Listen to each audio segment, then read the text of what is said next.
Good evening, everyone. I would like to call this meeting to order. Would you please prepare for the invocation and the Pledge of Allegiance? Father, we now raise our minds and hearts to you. We ask you for your help and your guidance in what we are about to do. Please bring your judgment to our minds so that our progress will be an inspiration to others. With your help, we will achieve success. In Jesus' name, amen.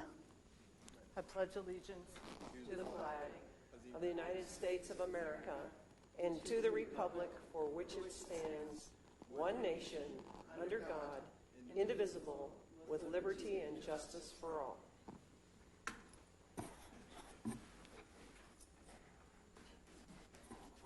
Would the clerk please call the roll? Yes, ma'am. Member Olsen? Here. Good evening, everyone. Member Barrentine? Present. Member Cuesta? Present. Member Martinez? Present. Member Wink? Present. And Mayor Pro Tem Russell? Present. All 6 present. Thank you. Moving on to agenda item 5, I would entertain a motion to approve the minutes from the regular city council meeting of February 20th, 2018. Move to approve. Second. Are there any comments or changes to the minutes? Seeing none, please vote. All votes have been cast. Let the record show 6 ayes. Agenda item 6 is next, recognition of scheduled public comment. Our first speaker this evening is Nathan Hoag, and he will address council regarding a community forum. Good evening, Mr. Hoag. Good evening, council members.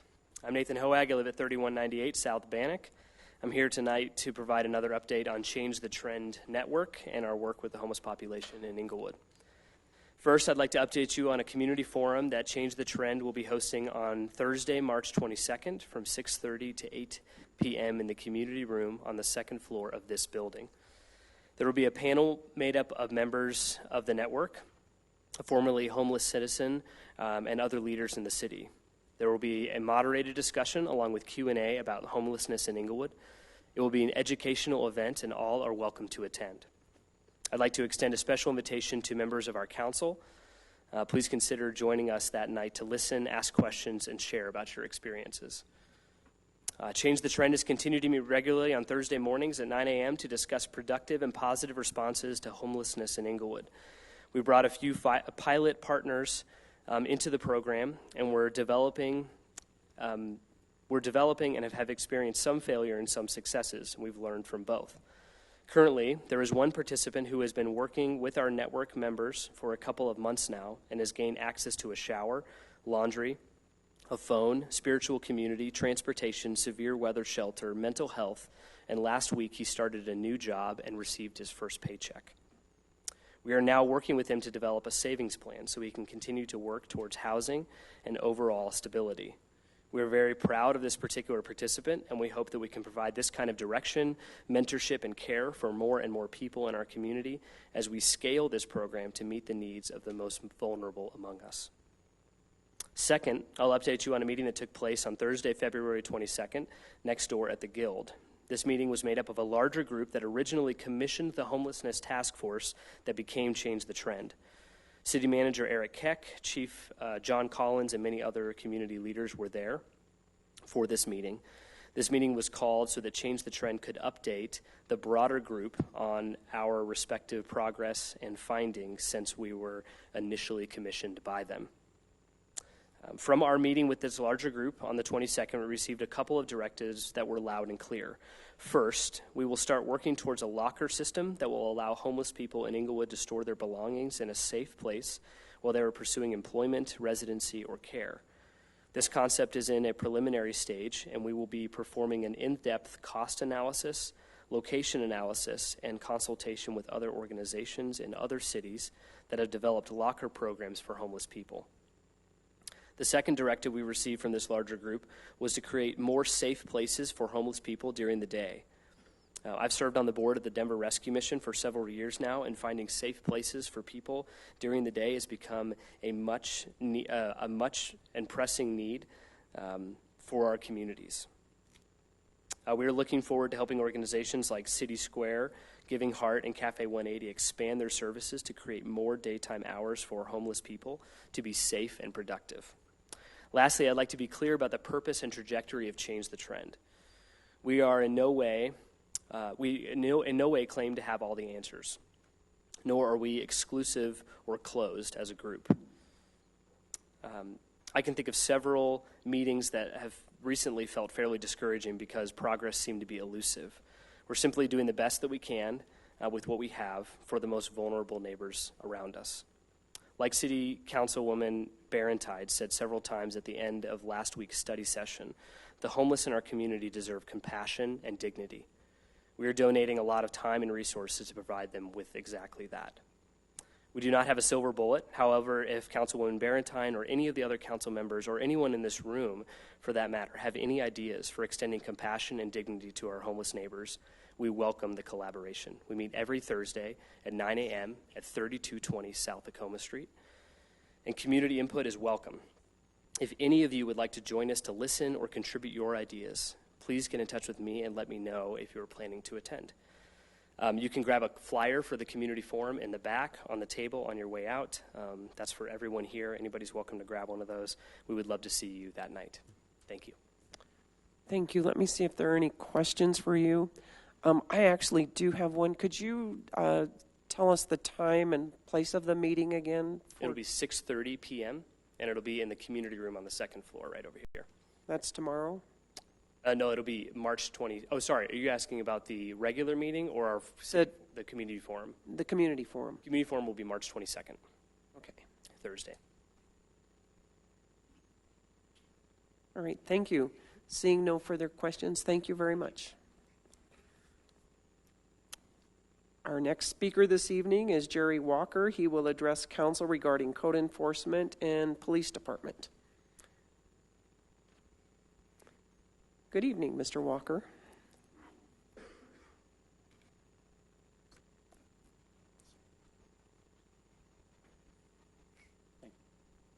Good evening, Mayor, City Council members, fellow citizens.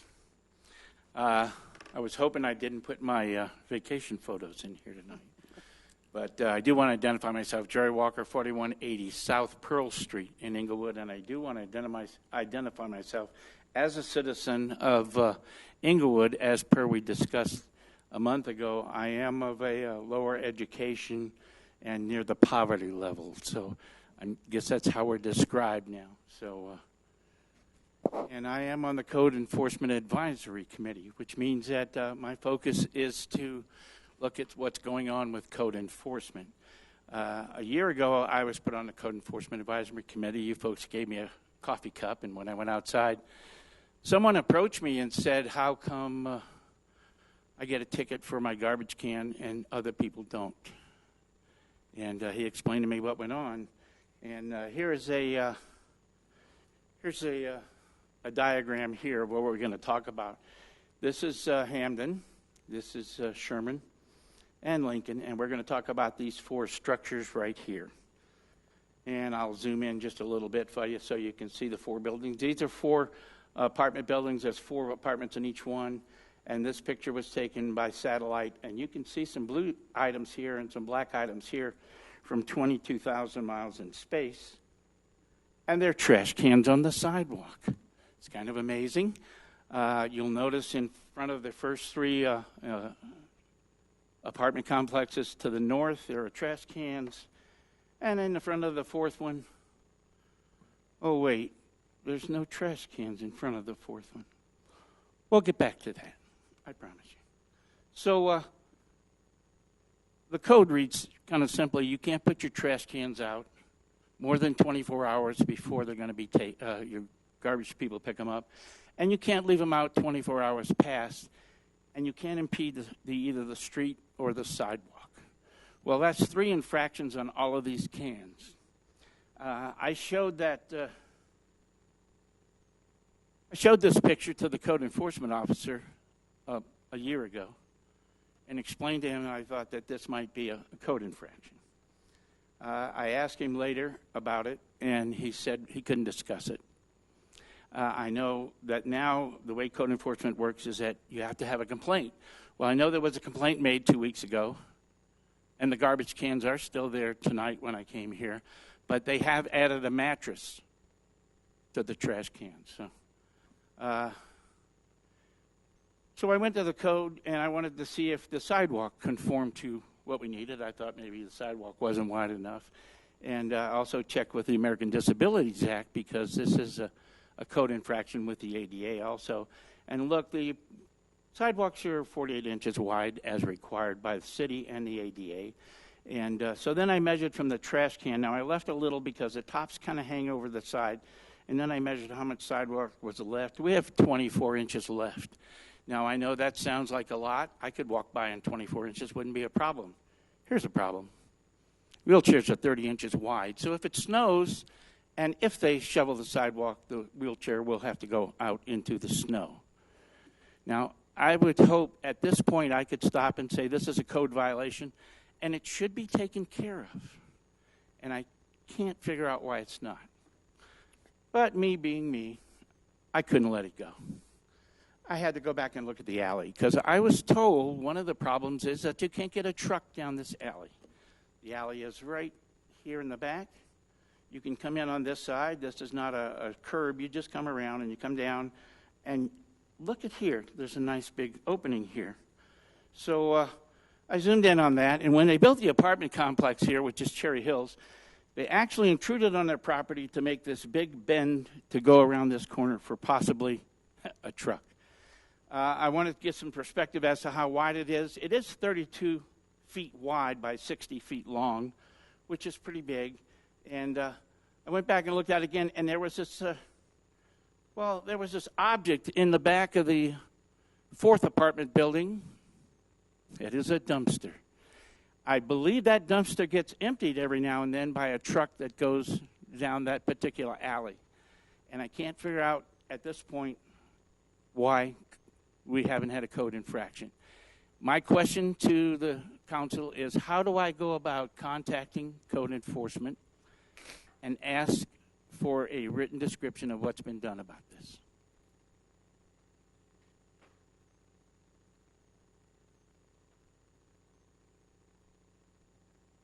Done. My 5 minutes is up. Thank you very much. Are there any questions for Mr. Walker? Seeing none. He pressed the wrong button. Oh, okay.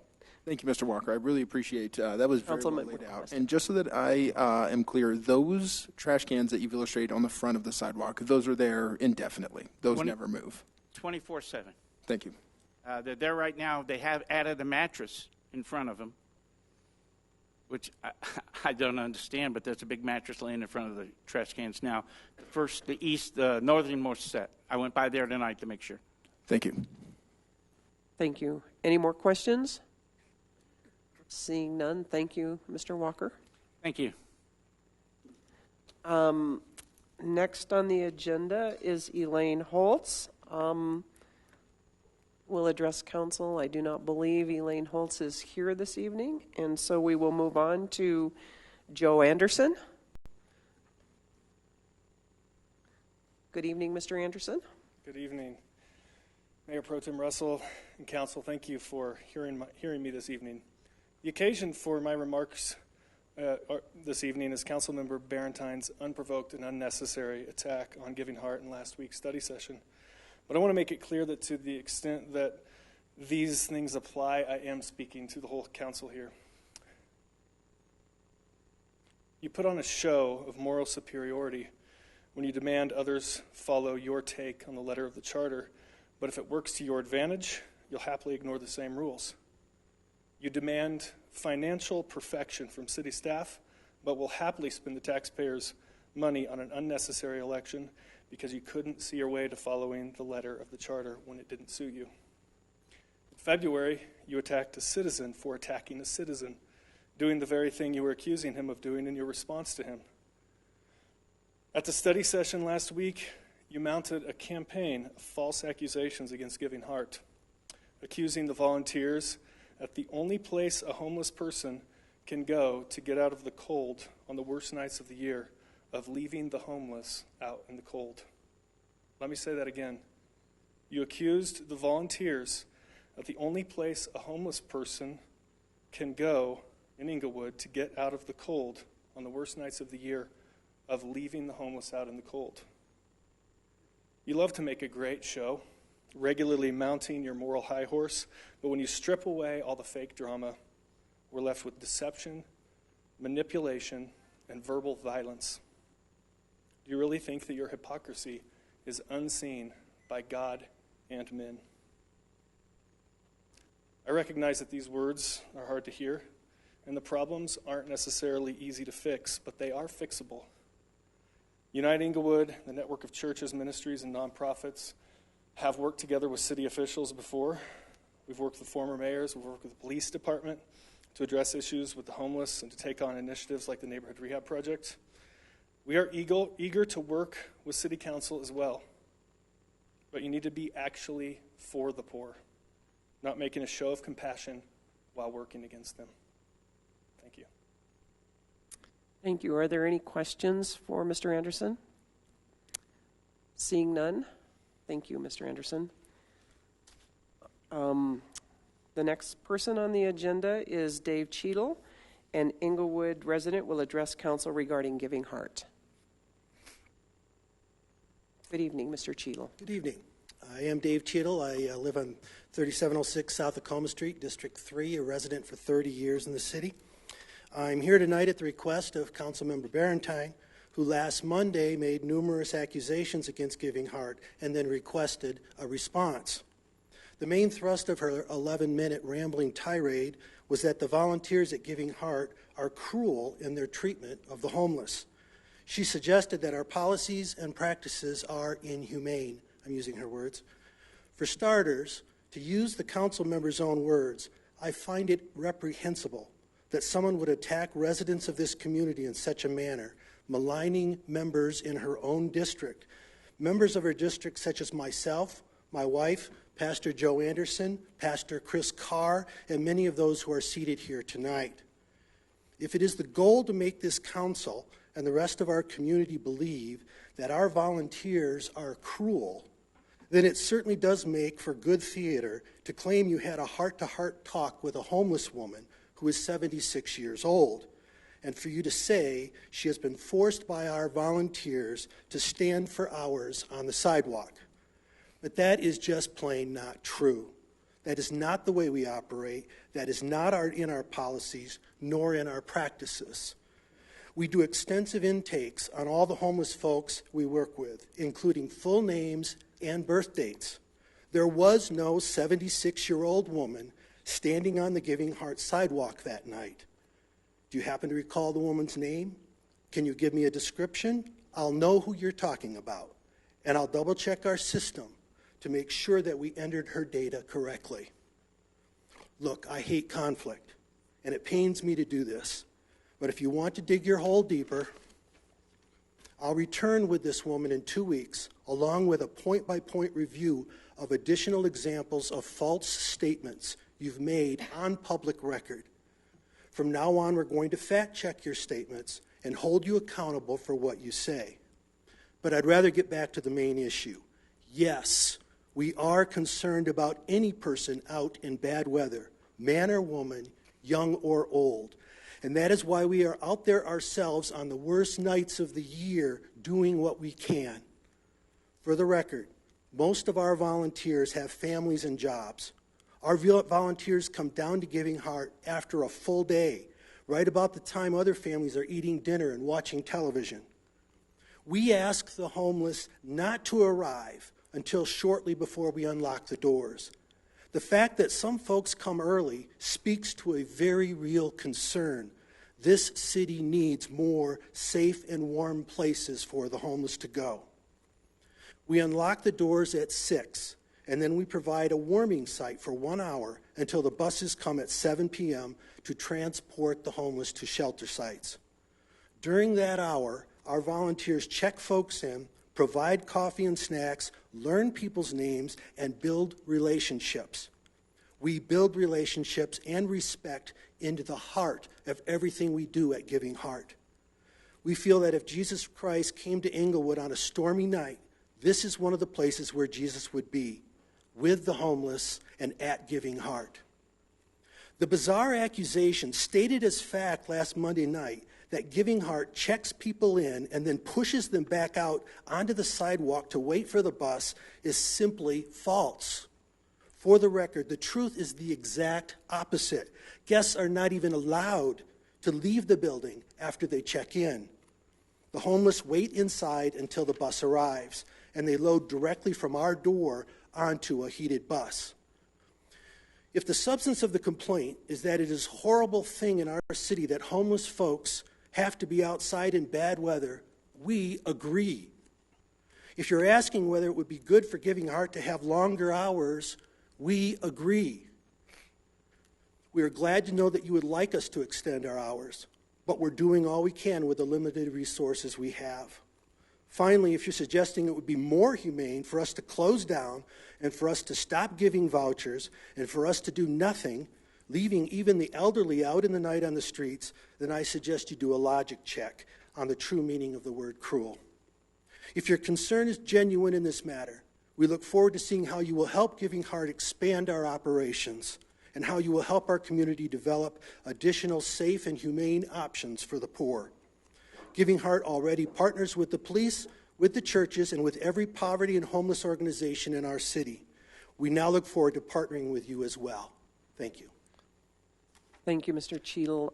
Does anyone have any questions for Mr. Cheadle? Seeing none, thank you very much. Our next speaker is Peder Olsen. He will address council regarding homelessness.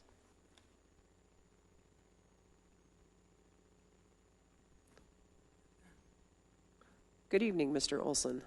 Thank you, Mayor Pro Tem Russell and distinguished members of the council. My name is Peder Olsen. I'm here with my son, Aiden. I help pastor a small church which was planted here in Englewood 12 years ago and meets at 3001 South Tacoma. Today I'm speaking on behalf of Giving Heart Ministry, which has been recently much maligned and mischaracterized before the council. In light of these unfair attacks, I felt compelled to speak. I'm only a minor helper within the ministry who has helped serve on Thursday nights during severe weather for the last 2 years. The real heroes are those who consistently work each week to thanklessly serve one of the most voiceless and needy segments of our Englewood populace. These volunteers are some of the hardest working, most honorable individuals I know, and are good people who have been disheartened by recent derogatory distortions. First of all, contrary to recent misinformation, Giving Heart is a safe place. I consistently bring my now 5-year-old daughter and 6-year-old son with me when I visit on Tuesdays for lunch or when we volunteer on Thursday nights. I've seen no guns and no knives, and I and my children have never felt threatened when we were at Giving Heart on multiple occasions. It's a safe place. Also, this volunteer ministry does background checks on all homeless guests who all are served on the severe weather nights. On a handful of occasions, they have also firmly but lovingly kicked out of the program those who are non-compliant or unwilling to follow the rules of the ministry. Giving Heart is a safe place where respect is the everyday culture. Also, Giving Heart has been responsive and supportive of the area businesses. I've added more about this in the unedited letter that has been given to each council member. Secondly, Giving Heart is a huge benefit to Englewood. The volunteers who work here should be celebrated and not castigated by the city and its leadership. Giving Heart is presently the only place in Englewood where a homeless person can find shelter on severe weather nights. Giving Heart is also a catalytic, unifying ministry within the city's faith communities. My family and I have come on Tuesday afternoons where I've witnessed volunteers from Spirit of Hope Methodist, Wellspring Anglican, Calvary Baptist, Mosaic Assemblies of God, Lighthouse Messianic, as well as other Englewood congregations are all working arm in arm together to serve one of the most needy segments of the city. Giving Heart is a huge benefit to Englewood, and I believe we should change our collective tone and celebrate its ministry and volunteers who are working for free among the most voiceless and victimized. From my final point, I will speak on behalf of this voiceless and needy population, the homeless poor among us. I believe the vast majority of these constituents have a tragic backstory that contributes to them being perplexingly bound up in webs of dysfunction. A few years ago, I had a personal epiphany related to this. One day, a big burly homeless man that we had known and worked with for many years came down the stairs for our church service. As was typical for him, he was slightly inebriated. I internally rolled my eyes at this unwelcome visit, but could not think of a reason that he shouldn't be able to join us. During our worship time, he got up for a stagger dance over in his area with words slightly elevated because of his alcohol crutch. I remember doing a mental checklist in my head. Not a danger to himself or others, check. Not impeding the overall service, check. Embarrassing to me, check. Inconvenient to me, check. I had an internal struggle, but at the end of the debate, I made a conscious decision. I let him dance. A couple of years later, at this same man's funeral, I discovered something that gave me greater perspective as to why this man had been unable to get it together and leave his foolishness behind. This same man, as a 12-year-old boy, in a tragic accident on the family farm, had accidentally burned his younger brother to death. With the weight of this information bearing down on me, I thought back to my multiple interactions with him. I wished that I had been kinder, more patient, and helpful to this man who consistently had inconvenienced me. But one thing was for sure, I'm glad that on that previous day, I let him dance. In closing, members of this council and all those listening to my voice in places of power or influence, I appeal to you on behalf of this assailed ministry that works tirelessly among the most marginalized and voiceless to celebrate, thank, and encourage them in the midst of their vital work. And on behalf of the voiceless and victimized they serve, who have found a safe, warm, and loving shelter in the midst of their own storms, please let them dance. Thank you. Thank you, Mr. Olsen. Is there anyone that has any questions for Mr. Olsen? Thank you very much. We will move on to agenda item 7, recognition of unscheduled public comment. And our first speaker is Dean Stone.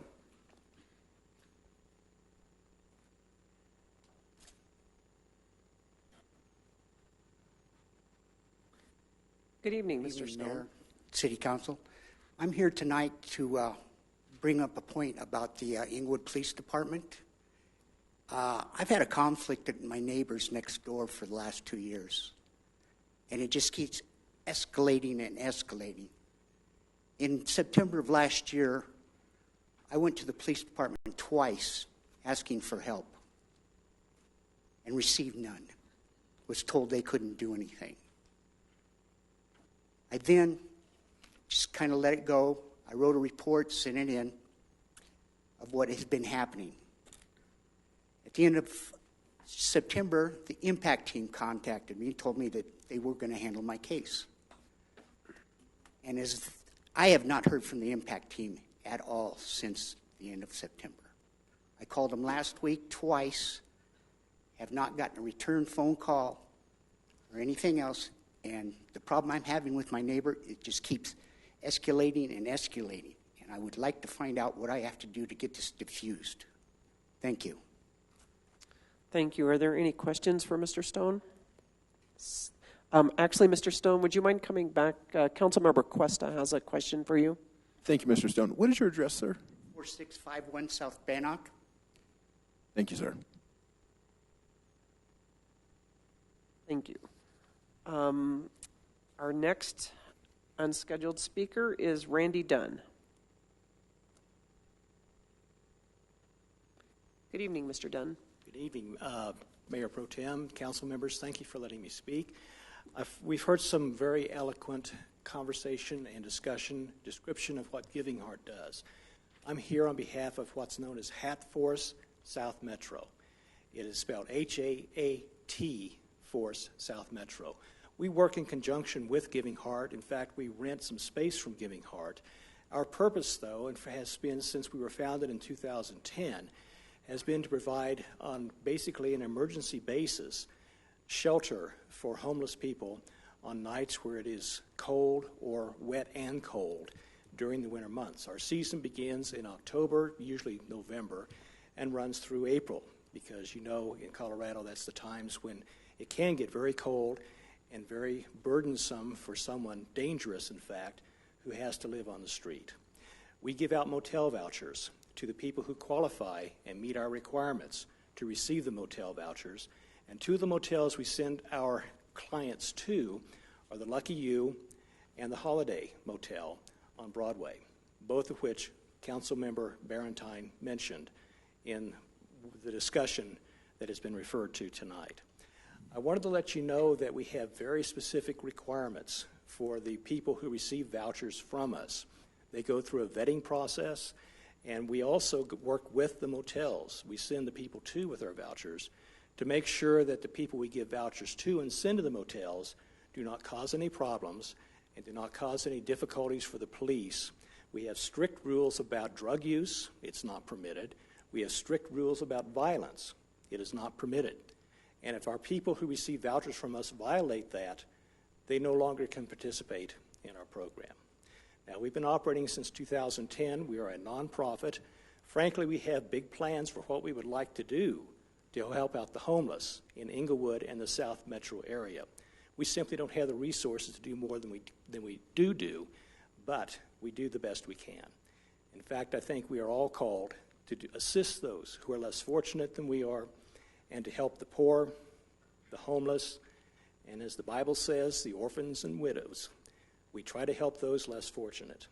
And so I wanted to let you know what Hat Force does. And in fact, one of our founders, the Reverend Cami Haupt, in 2010, she still serves as our executive director. And I believe she's up next to tell you a little bit more about some of the details of what we do. But I would urge you that if you have any questions about what we do, or if you want to help as individuals or as a council, we would greatly appreciate your help, and our clients would appreciate it too. Thank you. Thank you very much. Are there any questions for Mr. Dunn? Seeing none, thank you. Thank you. Our next speaker is Reverend, is it Hongro? Oh, that's okay. I'm going to let you tell us what your name is when you get up here.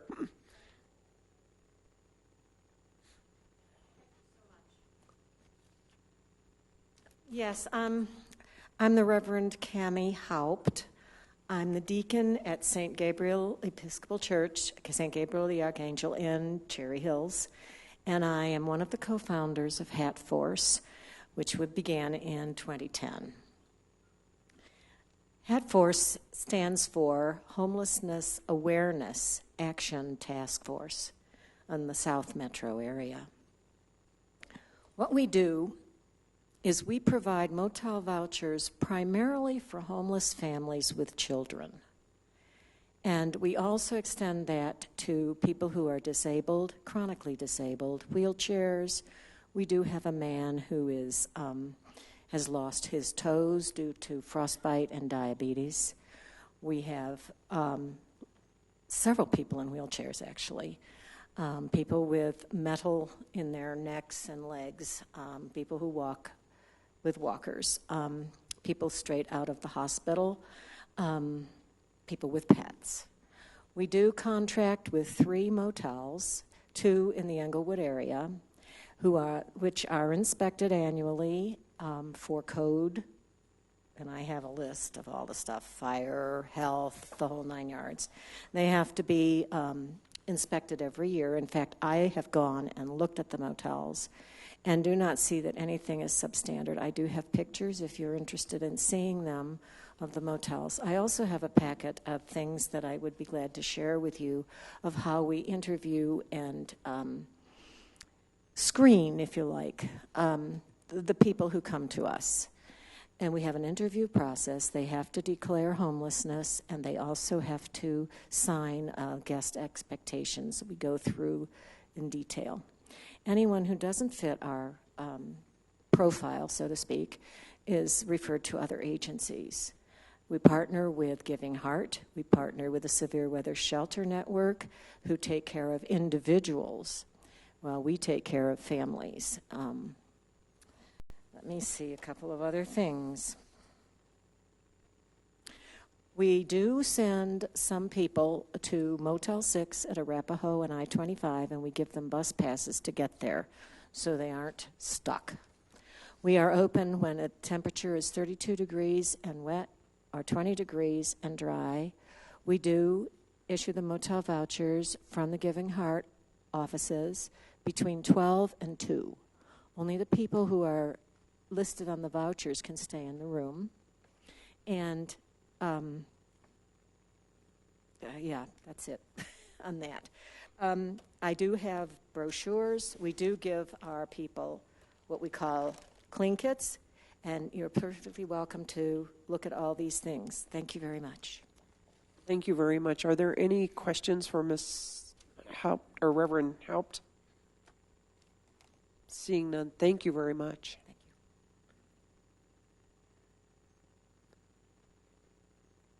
you. Our next speaker this evening is Julie Mahevik. I apologize if I mispronounced that. You were very close. It's Mahevik. Thank you. Thank you so much for the opportunity to speak, and thank you for how you serve Englewood. Like I said, my name is Julie Mahevik, and I'm a social worker and the director of Housing 180, part of the Cafe 180 family. We provide a rent subsidy for qualified low-income families. I've been working with low-income people, many of them without homes, for the last 15 years. Housing 180 partners with Joshua Station of Mile High Ministries, Severe Weather Shelter Network, and Giving Heart in efforts to empower people to find stable jobs, housing, and give back to their communities. One of our successful residents is a couple referred from Giving Heart. Through our partnership, these two have paid their portion of the rent, held jobs, and landed new, better-paying jobs, positioning themselves to be able to pay their rent on their own and provide for themselves upon graduating from our Housing 180 program. I can safely say, because of Giving Heart's referral, because of Giving Heart's ongoing support, as well as my supports as a social worker, that they continue to hold down jobs and live in a safe apartment. They have a place to call home. When Giving Heart referred them to me, they were living in their car and struggling to keep their jobs. Housing 180 partners with Giving Heart for several reasons. They've earned the trust of the unhoused community in Englewood and beyond by offering legitimate help in the form of food, GED support, acquisition of government assistance, job leads, housing leads, as well as emotional and mentoring support. They recognize all people as being made in the image of God and worthy of being treated with dignity, respect, and love. They train and equip their volunteers. It can be very trying to work with those stuck in poverty, and Giving Heart provides training on PTSD and other mental health disorders that plague many of the people on the streets. The characterization made last week of Giving Heart and its community was deeply misinformed and based on a lack of understanding of or experience with Giving Heart and the people it serves. Indeed, as a concerned community member and one who has invested 15 years of my personal and professional life with people on the margins in Englewood, I can say that Ms. Barrentine painted a picture that lacked context and the experience of relationship with the people. I would also add that to my knowledge, Denver, Aurora, Broomfield, Lakewood, and almost all the other cities in the Denver metro area provide money towards services that help people who are without homes. Englewood does not, leaving Giving Heart, along with a number of food banks, Cafe 180, and churches, to pick up all the slack. My encouragement to the city is to be creative and innovative and find ways to support Giving Heart in its mission to provide needed resources to some of Englewood's most vulnerable people. Thank you. Thank you. Are there any questions for Ms. Mahevik? Seeing none, thank you very much. Our next speaker is Tim Nichols.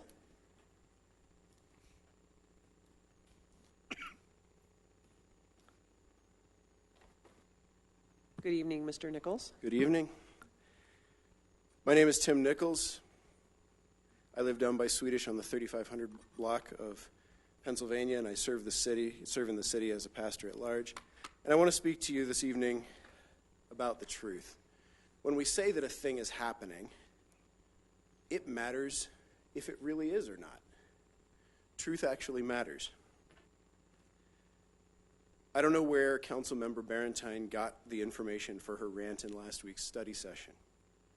I do know that she didn't fact-check it to see if it was true. I know that because we did, and it didn't take us all that long to find out that the claims were distorted or simply false. When you repeat juicy details that you've heard without checking to see if they're true, we have a word for that. It's gossip. And I'd like to say, speaking from my office as a minister, gossip is bad. We shouldn't do it. It took us a couple days to run down the details of all those claims, and it was nothing but lies and distortion from end to end. There is no 76-year-old woman on the rolls at Giving Heart. Not even close. Incidents involving knives at Giving Heart are non-existent, and so on. You've already heard some of that tonight. That rant was a series of rumors and distortions presented as facts to bolster a false narrative. I'd like to present a different picture. This one painted by people who troubled themselves to actually do their homework, the police department. What I'm about to read you is from the conclusion of a memo dated February 2 of this year that reviews 6 months of police calls and information from the 4300 of South Broadway, where Giving Heart is located, in frankly rather exhausting detail. Quote, "From my observations, I conclude that there is no evidence to substantiate the claim of criminal activity due to Giving Heart being located in this block, nor is there evidence showing Giving Heart to be deemed a nuisance property. Giving Heart has taken the necessary steps to avoid any issues that may arise by calling police when there is a problem or by banning subjects from receiving their services." The entire memo and what I'm reading you here today, I've both already submitted to the clerk. I made a mistake. I should have brought enough copies of the memo for all of you, but I would encourage you, she'll make it available, I would encourage you to read the whole thing and get the context there. I realize that the stance that we're taking here tonight is a little bit unpopular with some, and I expect we'll shortly have our words twisted and be the target of another set of distortions and abuses during the response time. I've grown to look forward to that. It ought to be fun for the whole family. Thank you for your time. Thank you. Are there any questions for Mr. Nichols? Seeing none, thank you.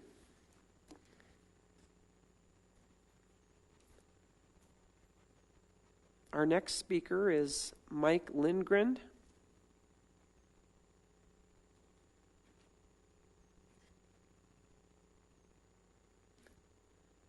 Good evening, Mr. Lindgren. Good evening. I am actually the business owner that works right next door to Giving Heart. So yeah, I'm kind of listening with amusement to a lot of stuff going on here tonight. If they let in people on inclement weather nights, why are there 3-4 dozen blocking the sidewalk outside their store? Why are there, I mean, it's a small crowd every single time except for Sunday, which is the day after there was a fight. This year there's been 2 acts of violence. The year before that was vandalism and theft, including for my store. Before that, it was just disrespect where there were volunteers parked in front of the driveway, made customers next to impossible to get to. After weeks and weeks and weeks of talking with Giving Heart, nothing was ever done, or if it was just for a few weeks until they caught the heat basically cooled off. So, to a lot of people in here that kind of say that they're doing a good thing, I agree. But can't they do it without hurting the neighbors? As far as I know, every business on the block is negatively impacted by them, including me. My health has now gone downhill because of this. I'm down to 2 employees. During the fight, a week ago, somebody in my store called 911. 3 cop cars did show up. I didn't see no one even get out. No one came in, checked on the person who called 911. As far as I know, nothing happened. Giving Heart, I never heard anyone come over. I would love to hear about all the good things that are happening. I'm right next door, and I haven't heard one thing from them that they're doing good. And after 2 years, I'm sorry, I'm tired of lip service. It'd be nice to see something happen. And polite mean I've got 1 minute left? Yes, about. Okay. I'm not going to use up the full 3 minutes, but I do have a lot of compassion, or at least I did when I first moved in. At this point, though, they've hurt my sales to the point where I can't continue. I've been borrowing money just to keep going. So it'd be nice if they either take over the lease, they can have my property, I'll move, or the city or somebody, if I can get some kind of help about this situation. And everyone's saying, oh, you're picking on the homeless. No, it's every single business that's being affected by this. And it would be nice to see something happen over it. Thank you, Mr. Lindgren. Do we have any questions for Mr. Lindgren? Councilmember Cuesta.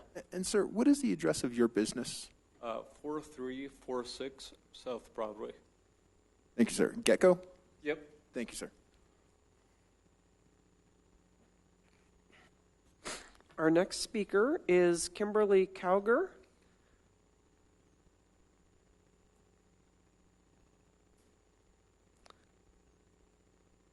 Good evening, Ms. Cowger. Good evening. Thank you for the opportunity to hear me. My residence is 4386 South Huron Street. I would just like to say that, as you've heard, that I am not one that volunteers continually, but I have been with Giving Heart for many years, as far as knowing Dave Cheadle and being part of a prayer ministry for them. I've seen how, I know personally, homeless people that have used and go regularly to the Giving Heart, that heard their testimony continually of how thankful that they are for Giving Heart. I also have a background of being homeless myself. That was years and years ago, thank God. And it was not in Englewood. But I do understand those tragic backstories of what helps put people there. And I also understand organizations when you are looked on respectfully or non-respectfully because of your situation. And I would like to just say that Giving Heart and the people that volunteer there, I have seen over and over when they communicate with the homeless or their customers, that they are respectful, that they are caring, they are compassionate. I've never seen or heard of them, like was said, shoving them out or making them wait on the street. I've only seen the respect of every single person. I've seen their facilities, of the computers, their job sources, they're holding people's mail. That is things that when you're homeless, you don't know what's going to, how do I get mail? How do I get a job? And I've seen over and over again that these are areas that they help the homeless do. And I just want to say thank you for that. Thank you, Ms. Cowger. Are there any questions? Seeing none, thank you very much. And our final speaker is Ryan Bramlett.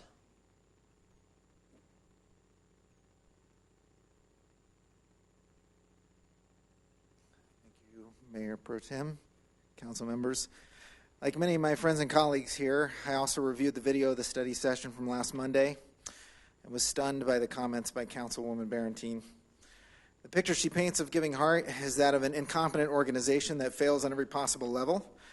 It allows gun and knife-toting homeless thugs to terrorize nearby business owners.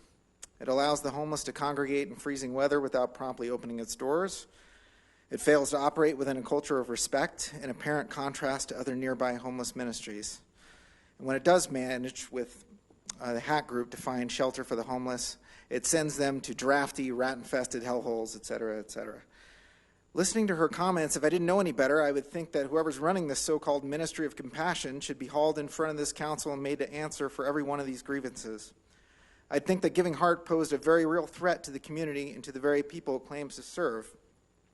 I'd think that EPD should send over a patrol car to Giving Heart as soon as the thermometer dips below 32 degrees. The problem for Councilmember Barrentine is that I do know better. I know the volunteers at Giving Heart, I know the way the ministry is run, and I know the profound good that it provides to the individuals who are otherwise not receiving services on very cold nights. The good people who invest their time and money at Giving Heart assure me that it is a safe environment that prioritizes an attitude of respect among those both providing the services and receiving them. Their assurances, based on the hours and hours they've spent volunteering there, would be good enough for me, and probably should be good enough for Councilwoman Barrentine, where she actually asked them herself. But if I were still skeptical about it, all I would have to do is read the EPD memo that has been previously referenced, which neatly obliterates Councilwoman Barrentine's characterization of Giving Heart as a danger to the community, and also addresses in detail the illegal parking shenanigans referenced by Mr. Lindgren. So that being the case, I'm absolutely at a loss to explain the motives of Councilmember Barrentine and her ongoing crusade against Giving Heart. I can't explain it, especially because I know she has compassion for the homeless. I have a hard time believing that she sincerely believes it's in her best interests, either morally or politically, to continue to actively work against a homeless ministry that, according to EPD, poses only a trivial threat to the health and safety of her constituents and to business owners on Broadway. It goes without saying, or should go without saying, that the benefit to the population it serves far outweighs whatever slight risks are met when those men and women go there to receive love and charity in the name of Jesus. I applaud Councilmember Barrentine for being willing to meet with the homeless and listen to them, but I strongly encourage her to reconsider her ill-advised attacks on a ministry that does so much to serve them. Thank you. Thank you. Are there any questions for Mr. Bramlett? Seeing none, thank you very much. Are there any responses to public comment? Councilmember Barrentine. I appreciate that this has sparked some conversation here, and I certainly believe that there's a lot of organizations in Englewood, and especially in my district, that do a lot of good, and I think Giving Heart is one of them at times. This particular issue with the cold shelter is not one of them. It is, Mr. Cheadle. The woman told me she was 77. If I misspoke last week, but I believe I said she told me she was 77. If she did not tell me the truth, I would not try to characterize her as a liar or fear-mongering when the homeless tell me that there are situations that they're dealing with and that sometimes Giving Heart doesn't keep them safe. You don't vet people while they're in that line. You don't know what's going on for the hour or 2 hours or 3 hours whenever people show up to go ahead and wait in the cold before you deem to open your doors. You don't know who's there, what drug deals are going on, or who's doing what, or how many police are being called, how somebody is being harassed, or these businesses that are complaining to me. You don't know because your door is shut. Those people are camped out in the cold, waiting for your door to open, and they're not bound by you saying, hey, by the way, don't come until we're open, because it's my understanding from the homeless, who you now have told me may not always be truthful with me, that it's first come, first serve. So they're trying to get into a queue there. The woman who was in the back, after I had watched the tape of a person waiting in line for your service, I watched a tape from his business of a man being beaten. You guys weren't there to protect him. He was right next door. You don't know what's going on in the outside of your business. I watched the tape, and the time on the tape was 6:45. And I asked him, why are there people, all of these people milling around, a lot of them watching this person being beaten and doing nothing? And he said, because they have them leave and wait outside. Maybe he doesn't know what your process and procedure is. Maybe you should go ahead and explain that better. But it is apparent that you have no idea what's going on in the outside of your door. I saw a lot on the tape, and I saw a person being beaten who was waiting for your services, who was outside at 6:45 in the evening. I walked outside with him. I saw an elderly woman at the end on the fringe and asked her what she was doing. And she said she didn't want to be in the fray of all of those people, some of them women, some of them young, some of them older, some of them intoxicated, some of them are going to be people that you're going to kick out later. But you don't vet them while they're on the street waiting for your service. There is no way that I saw any protection being given to that population. I had an opportunity to speak to, and again, maybe they're not telling me the truth, but I asked these people, why don't you just go straight to the church that you're going to be sheltered at? And they said that they have to go through the staging area. You're a staging area. You're not protecting, you're not keeping people overnight there. You're just a staging area. And I said, I met some people that are at the church where they end up going in Littleton, and these two very nice women were very forthcoming with that they were told that the staging area is because you guys do background checks, vet these people, and make sure they're safe to go into Littleton. That way they're not waiting out in front of that church in Littleton. And in the morning when those people are done, they get bused back to Englewood. So if somebody has decided that Englewood is an appropriate place to have this happening on Broadway, that it's okay to have these people line up in the cold, where they don't know whether they're safe, where businesses are having problems being vandalized. Mayor Pro Tem, could I get a point of order? Just a second, and then you keep going. Can I just ask a question? I thought we had a conversation last week. This is sort of, I think that she has a right to respond to things, but I want to know whether the conversation that we had last week was a policy discussion during the study session. We have not voted on implementing that. Okay, so that was a policy session for future. So we can discuss at great length anything that we can talk about. Yes, and I'm certainly going to bring up about. I know. I just wanted to make sure that we were not. Has your information been answered? Yes. I'll continue then.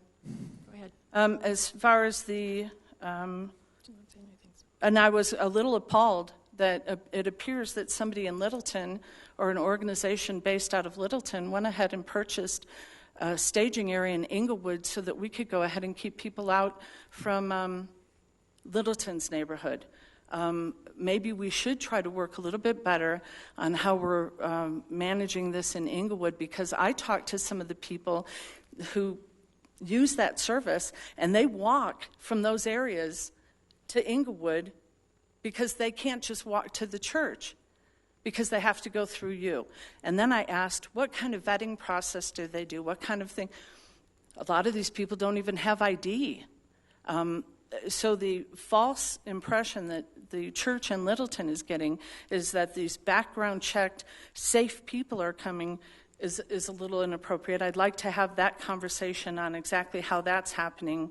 And they believe that it wouldn't happen any other way. There were ways that there were staging areas before. I believe that you had an organization down here in City Center, and the City Center didn't want an organization like that attracting people down here, because it does affect business and people's feeling of safety in their community. I think there's a lot of good things that Giving Heart might do, but to not address when you have problems, when you have issues, when you put people in harm's way, when there are concerns of safety, to just go, we do some great things, and so we're going to just demonize one person who's bringing up the issues. You can do that, but it's not going to solve the problems. These businesses want to see this, your organization, which will take the good part that you're doing away for what you are not managing well, for what you are putting people in harm's way for outside of your building and not addressing. They're going to go ahead and want a nuisance abatement for your business because they've been attacked. Am I supposed to not care about the people down there that were attacked by somebody you thought you deemed too dangerous to be in your building? You kicked him out, shut your door, but you put him into my neighborhood to be a threat to somebody else with no other thought of how you were going to handle that, and somebody got attacked. So you can minimize the complaints of the neighbors and the people that live there and the businesses that are down there, or the people that want to be able to do business down there, and that they don't feel safe and that they complain to me. But they are my constituents, and I owe them representation. And it's so far for the last year fallen on some deaf ears. And if the only response we're going to get is that you're going to go ahead and personally attack people, go ahead. But I will not stop representing my community and making people safe and bringing issues forward, no matter how much you do that. I do not think it is a kindness to leave people out in a line. There were 30 to 35 people when I was there talking to that woman, and I could totally understand why she didn't want to walk to the front of the line, even if it meant that she wasn't going to get a room for the night. So I don't know whether she ended up with shelter that night or not, but I don't appreciate your accusations. I don't appreciate your insinuations, and I don't appreciate you bringing this kind of danger into my community. So fix the problems. Do the things you guys do well, and then fix what's going wrong. And then the whole neighborhood would be extremely happy with what's going on with you. But when you have problems and you want to turn a blind eye, you're going to war with the neighborhood, and there's no reason for it. I'm absolutely so disappointed with the way that this has gone. By the way, the email that you sent out and the link to the study session, the reason I know about that is because several pastors actually kind of don't appreciate that you're turning a blind eye to the problems that you're not trying to solve. Putting them on my back as if that's the issue. So the reason I know about that is because you don't have everybody agree with what you guys are doing or how you guys are handling this. So I would prefer that we could find some solution, and when you're ready for that, come sit at the table and we'll talk. We'll figure it out. That's all I have. Thank you. Councilmember Martinez. Thank you. I just wanted to say quickly that homelessness in our community obviously is a real issue. We all really care about it. We all care about these members of our community. It impacts all of us, and that's why it's such a powered, emotional topic that we're talking about. Real solutions are going to take efforts from all of us, everyone in our community, everyone up here, everyone from the city, and our city doesn't offer or provide a lot of funded solutions for this. So it is up to the people to kind of figure out ways that we can help. So it is going to take an effort from all of us. So I just want to say thank you to all those folks that are working towards solutions to help these members of our community. Thank you.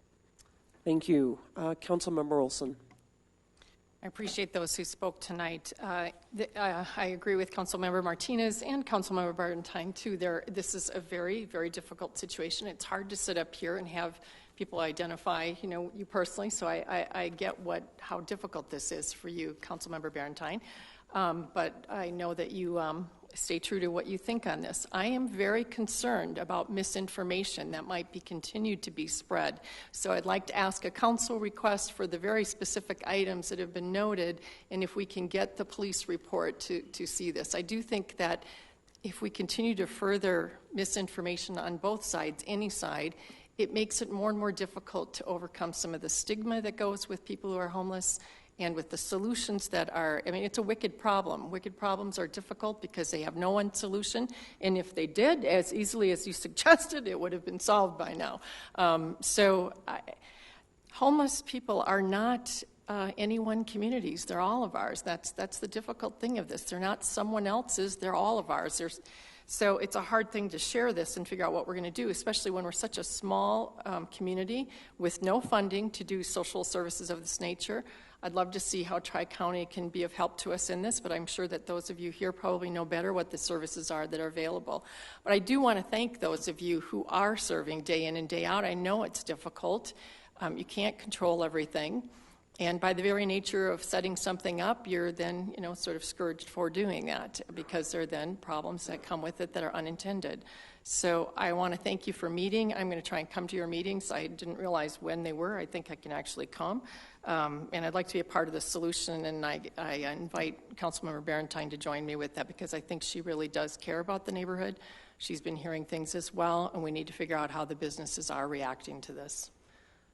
So I think that would be a second request, would be to figure out what we are hearing from the businesses as well. And then I also wanted to, another council request would be for the code and police comments that Mr. Walker made tonight. I think I'm confused as to how things are brought up on code, and so perhaps there's some process.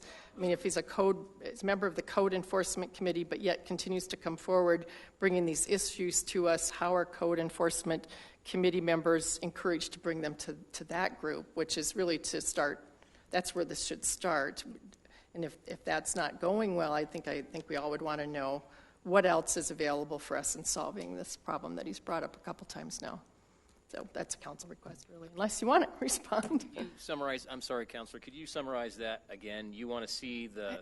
So has this been brought up in in the Code Enforcement Committee already by Mr. Walker, and to whom have these things been brought to where it hasn't? I mean, it sounds like he has, and so it would be great to get some more record of that and then figure out what's the next step to do with this and what's the real answer on this one. Thanks. Thank you. Councilmember Cuesta. Thank you. I will echo Councilmember Olsen there. With the code enforcement issues that Mr. Walker has brought to us, would any citizen typically be able to submit a CORA and obtain those records? There isn't anything confidential regarding that? Yeah, absolutely. Okay. If, in fact, those have been brought up and we have a record, it's the Open Records Act, it's not the Open Questions Act. So I don't want to make light of that, but I think a lot of times people ask, I have a question and I want you to answer it. If that's the case, call us. I mean, that's why we're here. If there's a record on a report, then we're happy to divulge that record and provide that to the public. Sure, thank you. Mr. Stone as well, thank you for bringing that to my attention. I'm happy to dig down to that further with you. At a minimum, I've got your address. I'll leave my my business card in your mailbox this evening if you're not here till the end of council. And if you just want to give me a call tomorrow, I'd be happy to just explore what's going on there with the neighbor. I don't want to wade too far into the conversation regarding the current matter with the homeless, but I think it's a major issue that is a very, very long discussion that is probably overdue. I think that there are a tremendous amount of good deeds that are done by this group on a daily basis. And I think it is tough because I'm sure that there's folks that wander in there that you don't have full control over, and sometimes you don't know it until after the fact. Now, I also appreciate balancing that with the concerns of the neighbor and those who are operating businesses there. One of the things that did stand out to me in Councilmember Barrentines' response is that there may be a beating of somebody on Broadway, and yet there's no report at all with the police. And so it seems like there was some sort of breakdown there. If there's a beating on Broadway and there's a video of it, we should at least have that somewhere in police record.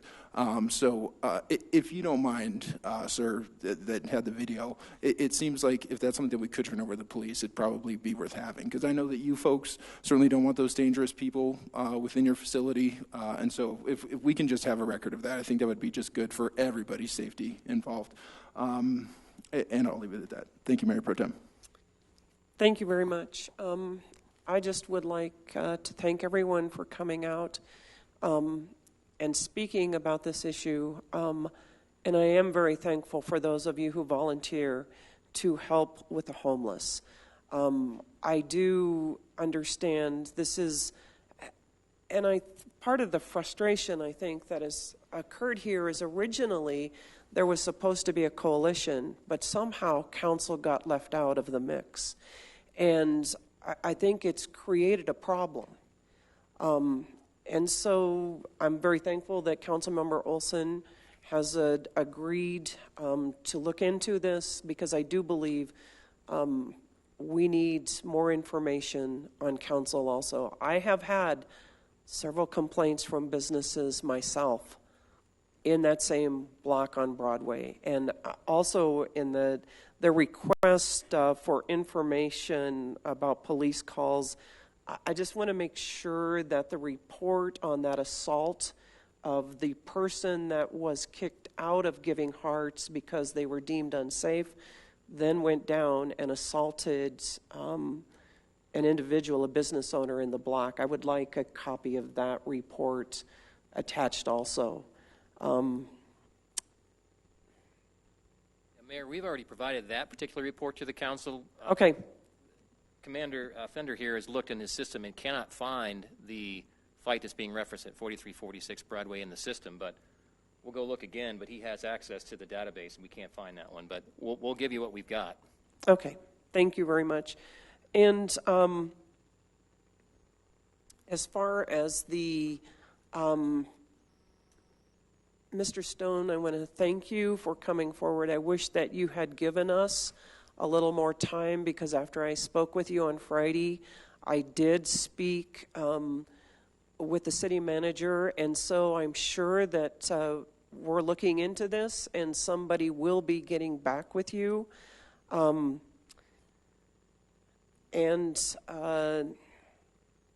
other question that I have as far as the council request is it possible to get from code enforcement their policy on enforcing code? I mean, I'm assuming there should be a policy. Yeah, and actually, Mayor, as you may recall, this particular matter of proactive enforcement versus reactive has been discussed numerous times by various councils along the history. And I believe it was in 2015 that the council at that time basically enunciated, we don't want proactive enforcement, we want reactive, because what was happening were people were coming in here to this particular room and complaining about proactive enforcement done by code. Code has a very difficult job, there's no doubt about it. They're never going to please everyone. Just like the matter that Mr. Walker brought up a couple weeks ago about the snow on the sidewalk, Mr. Whitty came to the city council, who owns the three buildings, 730, 750, 770, and said, I cleaned those things off 3 times. How many more times do I have to shovel it off when CDOT shovels the snow on there? So maybe Mr. Walker wasn't aware that that already been decided by a previous council. Said, if you've done it 3 times, we're not going to come after you again and write you a ticket, because he was very adamant that he not be ticketed for that. So again, if you want to make a statement, council, whether you want to see us be proactive or reactive, we're happy to address that. But the current policy has been we're going to be reactive to people's complaints unless it's so egregious that we need to deal with it on the code enforcement side. But they do need some guidance. Okay, thank you. Just a point of information. As they're gathering information for that particular issue that he brought up, I filed a complaint against the trash. That's in my district. It's blocking the sidewalk, and I filed a complaint with the code officer. So whether it's versus active or reactive, I filed a complaint because that's what Mr. Walker was told, was that nobody complained, even though he complained a year ago. So I filed an actual complaint. So I want to make sure we get a copy of that as well, because I have not been notified yet. Okay, thank you. All right, thank you very much. We will move on to the next agenda item. Consent agenda item 9A1. This is for the 2018 special election intergovernmental agreement with Arapahoe County. I would entertain a motion to approve. So moved. Is there a second? I'll second. Thank you. Is there any discussion? Consent. If none, please vote.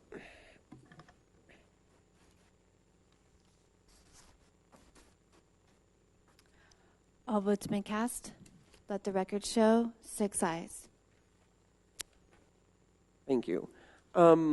Moving on now to agenda item 11C1, resolutions and motions. The Service Center front gate relocation and security upgrade. Staff recommends council approve by motion a contract with DH Pace Door Services Group in the amount of $139,851.25 for the relocation of the front gate at the Englewood Service Center. Our staff source this evening is Facility Services and Maintenance Administrator Dan Long. Good evening, Mr. Long. Good evening, Mayor. Good evening, Council. This project, as you see, goes back a long ways. It started originally with the need to have a new fuel island at the service center. At that time, I'll say assumption was by a couple of our predecessors at the service center was that the gate was needed to be relocated because it would be in the way of the fuel island. My cohort here, Mr. Nimmo and myself, when we kind of took over managing the service center, looked a little bit more closely at the project and really couldn't come up with a justification at that time that said the gate needs to be relocated for the function of the new fuel island. We met with the contractor who was doing the fuel island. He confirmed that, from his perspective, as far as doing the fuel island, that it did not need to be moved. Mr. Nimmo and myself decided to sit on it a little bit. We wanted to see the fuel island constructed in place and see what our traffic flow, what our logistics were around the service center. In the interim of that, however, we started to have a pretty severe increase in security incidences. We were finding people in our city vehicles. We were finding them in the buildings in the service center. The most recent one, which got very serious here, Christmas time-ish. We had several people in the course of a couple of days come into the main building at the service center and try to use tools, our facilities, computers, etc. We did call the police department. They responded this one particular day, and they responded very quickly. Took a woman away who was essentially camped out in a bathroom.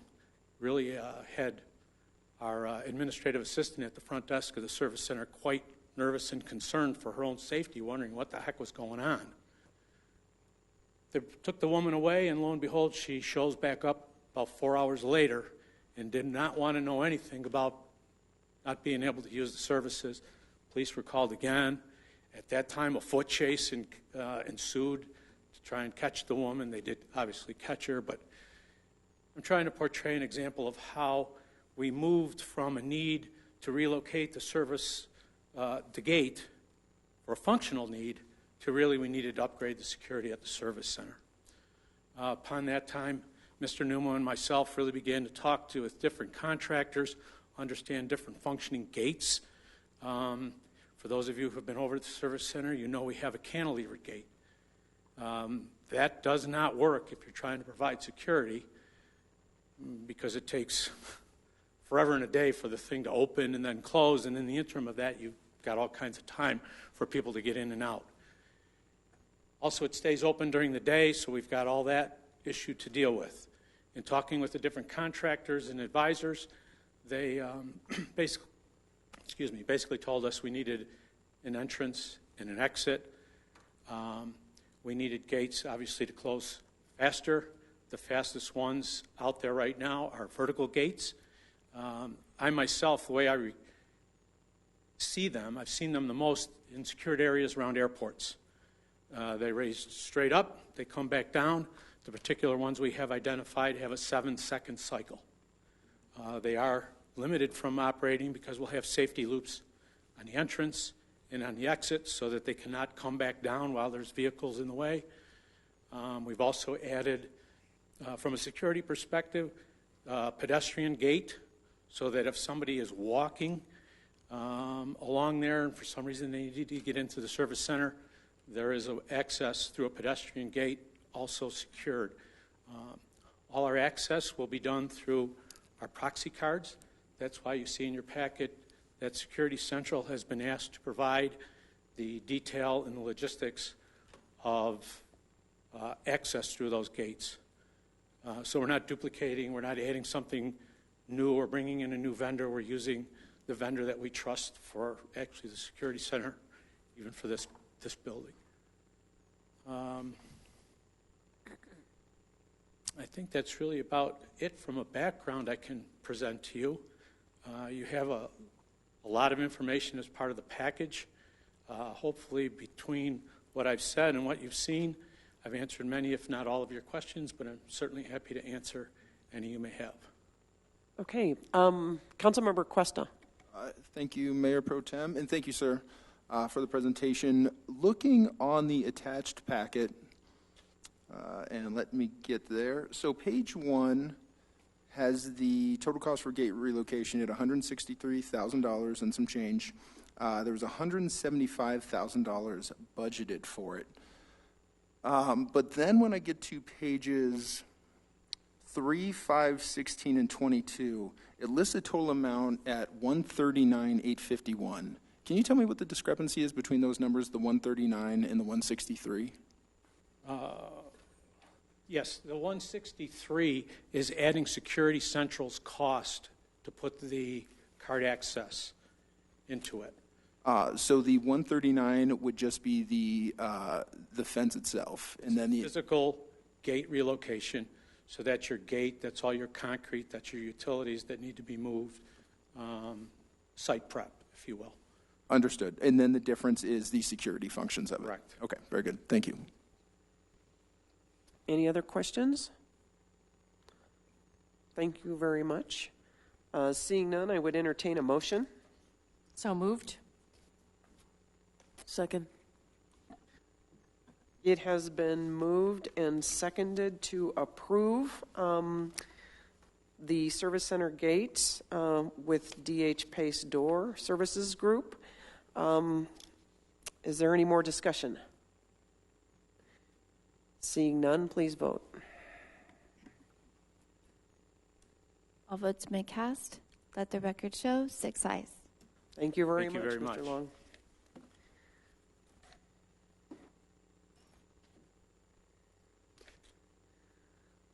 The next item on the agenda, 11C2, a professional services agreement with Clifton Larson Allen LLP for the performance audit of Englewood Environmental Foundation and the Englewood McClelland Reservoir Foundation.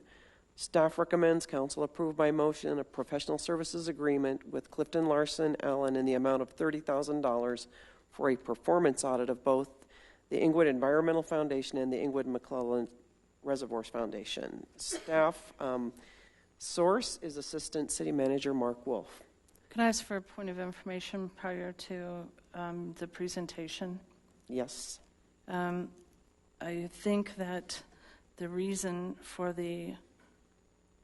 us doing this at all has not been brought to this council, and I would like to postpone this so that we could go ahead and have an executive session regarding the reason and background behind why we're doing this at all, why it's being proposed at all, and the difference between this and a forensic audit that was originally requested, and why that was originally requested and posed to both of those boards. I can only suggest to the council that I believe that it would be best that that conversation happen in an executive session until everybody is up to speed on what's going on, and we can make that decision then and bring this forward before it gets discussed in public. In the process of discussing why we want to do this, I believe some issues will come up that some council members may feel that they would like to get some more information and maybe some legal guidance. Okay, thank you. Any further discussion on that? Councilmember Cuesta?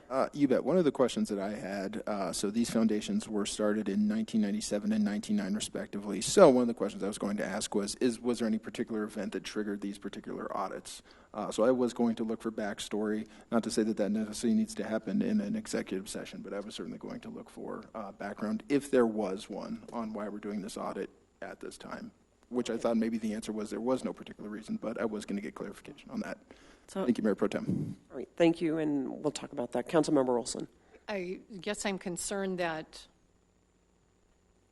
someone up here knows more than the rest of us at this point and would see a reason not to have us discuss this tonight. I think that concerns me more than anything.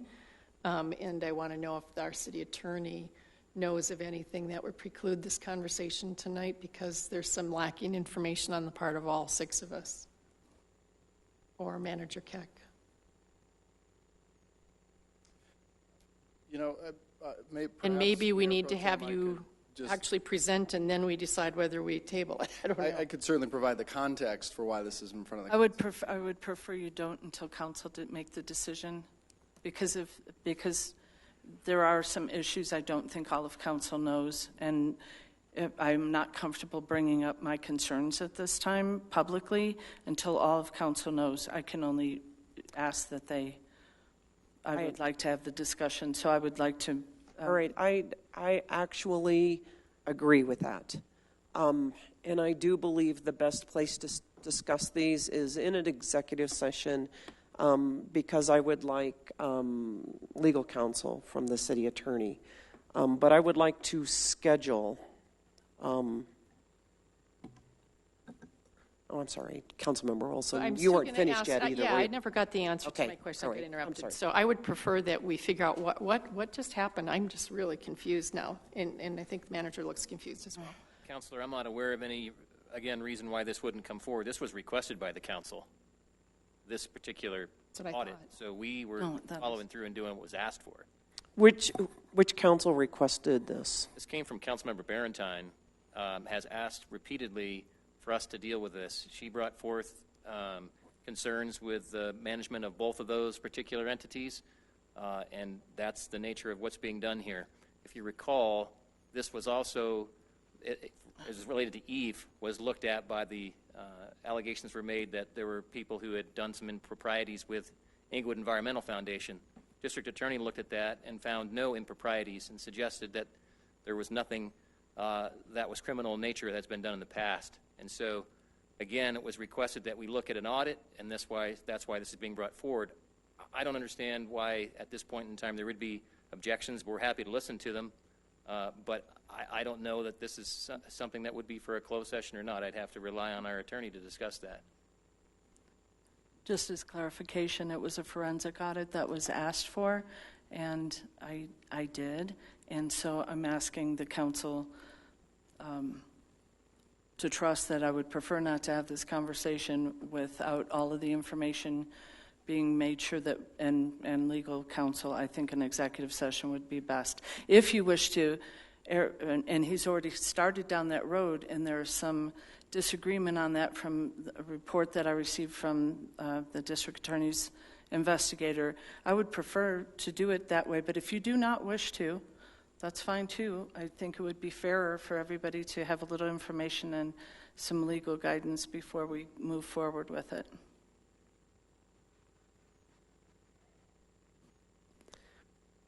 Okay, Councilmember Martinez.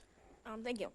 I do recall this being requested, and a deeper dive and look at kind of what some of the options are were requested. And so I think what's in front of us tonight makes a lot of sense. I don't think that it doesn't seem appropriate for an executive session. That to me seems more specific to one particular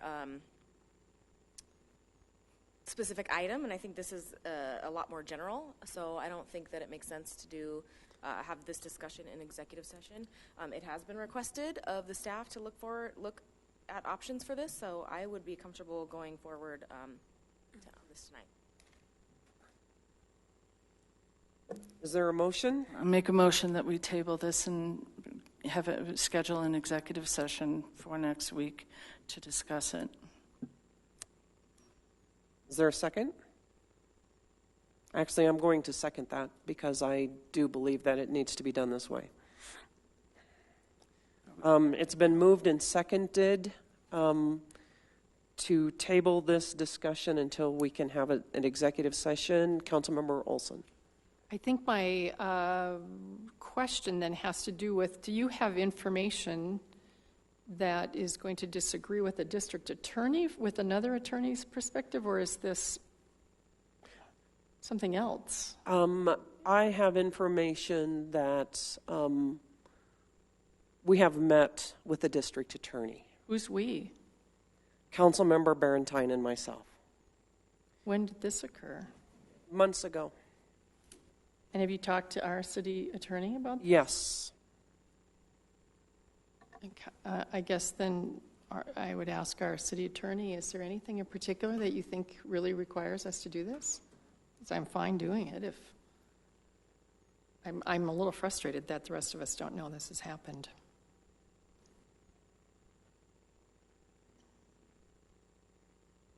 As you all know, there was an investigation by the district attorney into alleged improprieties with EF and EMERF. the district attorney sent a one-line or two-line response back to the city and determined that there were no grounds to prosecute. I don't remember exactly what the language was, but it was very, very short. The district attorney was approached by a couple of our council members and asked for some additional information because 2 lines didn't answer very many questions. And he was able to give them some additional information. There are 2 issues in front of the council right now, and whether or not you want legal advice on any of that, I can't answer. If we wanted to go into executive session for attorney-client privilege to discuss this, you could do that at this meeting, or you could do it at the next regular meeting. And then if there are questions for which you want a legal response, of course, I'm available to do that, and we can discuss those things.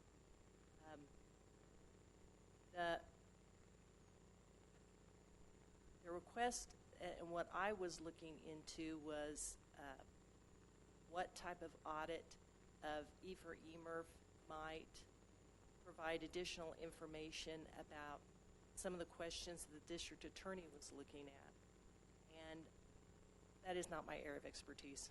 So I sat down and visited with the administrative team several months ago and asked to fill me in on the background and what might be the information or what might supply the greatest amount of information to the city council about the history of EFR-EMERF and some of the things that have gone on. Again, if you asked for a district attorney's investigation, so something must have been bothering people. And a path forward, because these 2 organizations, while they do have associations to the city, they're also separate from the city, but they're run by the staff of the city. It's a real odd kind of setup. So we were discussing different options to look into how EFR-EMERF operate, specifically how they operate, and whether or not those operational practices are good for the city or not good for the city.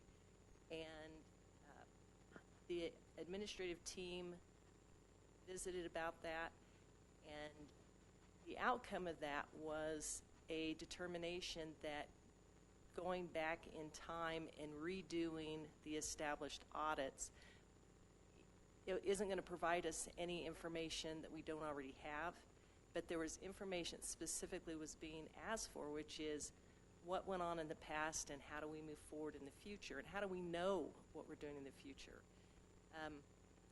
And at that point, it was suggested, in order to get at that information, that we look at a performance audit.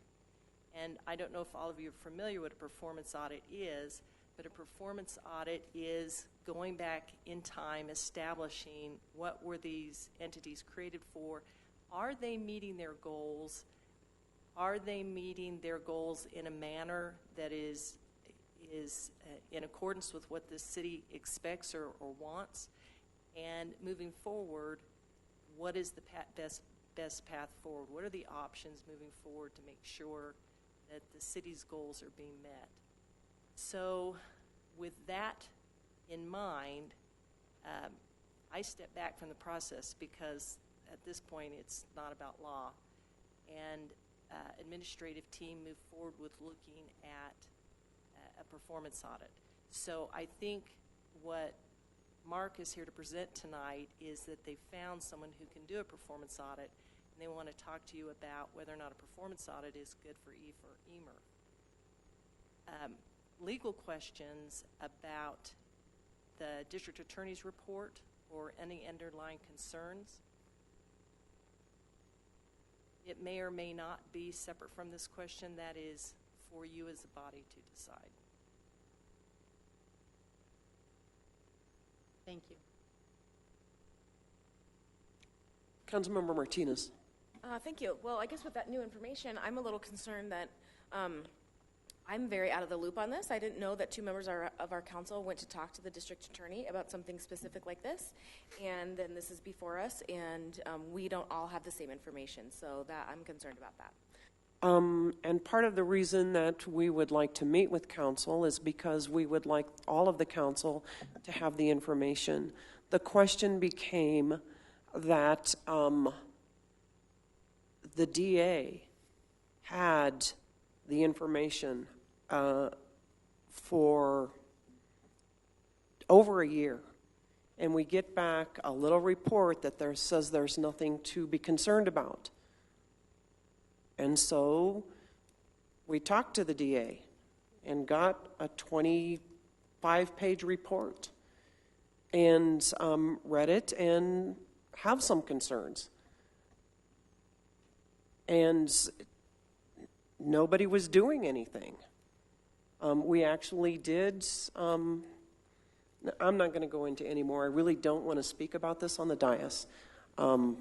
I'm sorry you don't have the information. We want you to have the information before this is discussed. Does that answer your question? Yeah, I guess I have another question. How long have you had the report? And why has it not been shared with the rest of council? Let's see. We got the letter. I can answer. Okay, go ahead. Councilmember Barrentine. We met with the investigators, and then we went and talked to the city attorney. She gave us she decided how she thought it would be best to handle it, and that was to take it to the prospective boards and get a forensic audit done based on those boards. We followed her best advice at that time. We didn't want to create a situation where any information was being put out from this report that may hurt the city or not hurt the city or implicate certain people or not implicate certain people until that process had been done. We went and talked to the person we're supposed to talk to, got the legal advice, and followed what she told us to do. When we thought that process was going through, and then all of a sudden they go, well, they met and they decided to do a performance audit. And we go, wait, that's not what you told us was going to happen, so that all of this information would get vetted. And I just found out it got put on the agenda. The information might have been brought forward sooner, but you had one of the players in this pass away. And out of respect, didn't want to bring it up sooner. I did not know it was going to be on the agenda or that this contract was coming forward this week, or I would have tried to have stopped it. And since they didn't have a mayor-manager meeting, I guess that didn't happen. I don't know how this got put on, or all of a sudden that this came forward like this to do this, because the last time I had an opportunity to have anything to do with this, I actually attended the EAF meeting, or EMRF meeting, where they were voting on this, and it was my understanding that they were going to go through with the forensic audit, and that's not what happened. And I think this council is entitled to know what's going on, and I handled it the way I thought was best. And how long have you guys been working on this? I didn't get always. The reason that it happened from the beginning was when I got elected. So you two have been working on this for 2 years. In front of council, with you present, brought up the concerns about EAF and EMRF and what were going on with their contracts and the concerns that I had. Concerns discussed together with council is one thing, but having additional information reports that you don't share with the rest of council, I think is another thing. Then tell our legal counsel that she shouldn't have advised me to do what I did. Then take an exception to me following the legal advice that we're given. I waited for her to come. We brought the report to her. We said, what are we supposed to do? And that's what we were told. So if all you want to do is, I want us to do our job here. If you want to find fault with me, find fault with me. But the information is available, and we've been trying to figure out what we're supposed to do with this. And I've been following what I thought was going to be a process that was going to vet this situation, and we were going to find out. Point of information? Yes. Who were the perspective boards? You said you shared the report from the. I don't know. There were no perspective boards. That's what you just said. EMRF. You said that you disseminated that you took no, it to these. We took it to the city attorney. It's not what I said. I heard you loudly and clearly. It's on the recording. You said prospective boards, and I'm asking because I don't know what prospective boards you were mentioning means. When did she say prospective boards? So after you all got the report back from the district attorney, after you met with Attorney Brown, so you made the choice, or you were advised, whatever the details there is not what She I'm took asking, it. It seemed The like city you said attorney you took it. shared with No, we didn't share it with boards. anyone other than we shared it with the city attorney. The city attorney. And so in answer to that. I don't know whether she gave the report to the board or not. I know Yeah. that she went to the boards. We did not and give it to made anyone. and as far as what she told us back was that it was probably in their best interest to go ahead and allow a forensic audit and vote on that for their board to discuss that so that they could go ahead and clear up any issues that had happened with the district attorney's report. I didn't take it to any board. I took it to the city attorney. Okay, thank you. So was that your question, the point of order? Clarification, the report from the district attorney's office was given to me last summer by the 2 council members, and I was asked about an audit, and Councilmember Barrentine is very interested in a forensic audit, and I told her that I would take it to the administrative team about the audit. The document, the investigator's report, honestly, there was nothing for me to do with that. So I did not share that with anybody. There's nobody to share it with. But the question that ended that meeting was, what is the way forward? And I think Councilmember Barrentine and I didn't understand how that meeting ended. I think she understood it meant that we were definitely going to have a forensic audit. And I understood it meant, because I'm the attorney, I can't order a forensic audit. I understood it meant that we needed to talk about audits and even EMIRF, and I took that to the administrative team, and they've been working on that for several months, looking at different options. So that's really all the information I have on this topic. And part of the reason, it wasn't that long before you came that we actually had that information. But we went for well over a year without a city attorney. We had an acting city attorney, but so anyway, all right, Councilmember Cuesta. And Thank then you. Councilmember City Attorney Brown, you've had that report since last summer then, if I understood correctly? City Manager Keck, were you aware of that report? I was not. Well, I never have seen the 25-page report. And had I seen that and understood that there were concerns that were forensically detailed rather than more of a performance detail, that's what we would have brought forward. Thank you. And that would be public information, correct? Anybody could core that particular report? I'm trying to avoid, but go ahead. City Attorney Brown? No. That report would or would not be public information. Could somebody core that report and get a copy? Public information, yeah. Yes, it it was is. created as a public document when it was handed to those 2 council members. Thank you. And I see 2 separate issues here. One, obviously, concerns regarding how that report was acquired. Was it just contained amongst 2, as it should have been spread to the group? The second one, to me, if that's public information and there's concerns that there might have been inappropriate activities, I don't see why we wouldn't discuss that in the dais in public. I'm very confused as to what you guys are talking about. I feel like there's some cloak and dagger and who knows what. And I would imagine those sitting in the audience or watching streaming are wondering the same thing. You know, what's going on here? We can go to a back room and have that discussion, but I haven't heard a reason why if it's a public report. Thank you, Mayor Pro Tem. Thank you. Councilmember Olsen. It sounds to me as if our city attorney has given us leeway to have an executive session to try and hash out those things, which would have to be very clearly defined as to why we're doing that, correct? And that there would be some reason for that? I don't want to ask what it is, but so are you saying that there is enough in this that would privilege an executive session? No, I'm not saying that. What I'm saying is that We can have an executive session with an attorney for the local body for the purposes of receiving legal advice on specific legal questions. So if members of council have specific legal questions, you can go into executive session to receive legal advice on those legal questions. And Councilmember Barrentine, is that that's what you're asking for? Correct, is to at least let the entire council see the report that was given to the city attorney, what the concerns were. But that's public, so it's not as if we have to go in behind closed doors for that, right?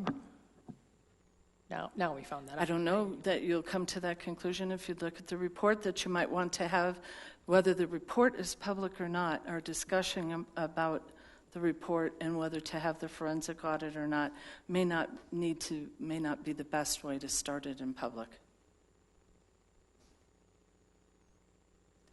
I do have some questions for the city attorney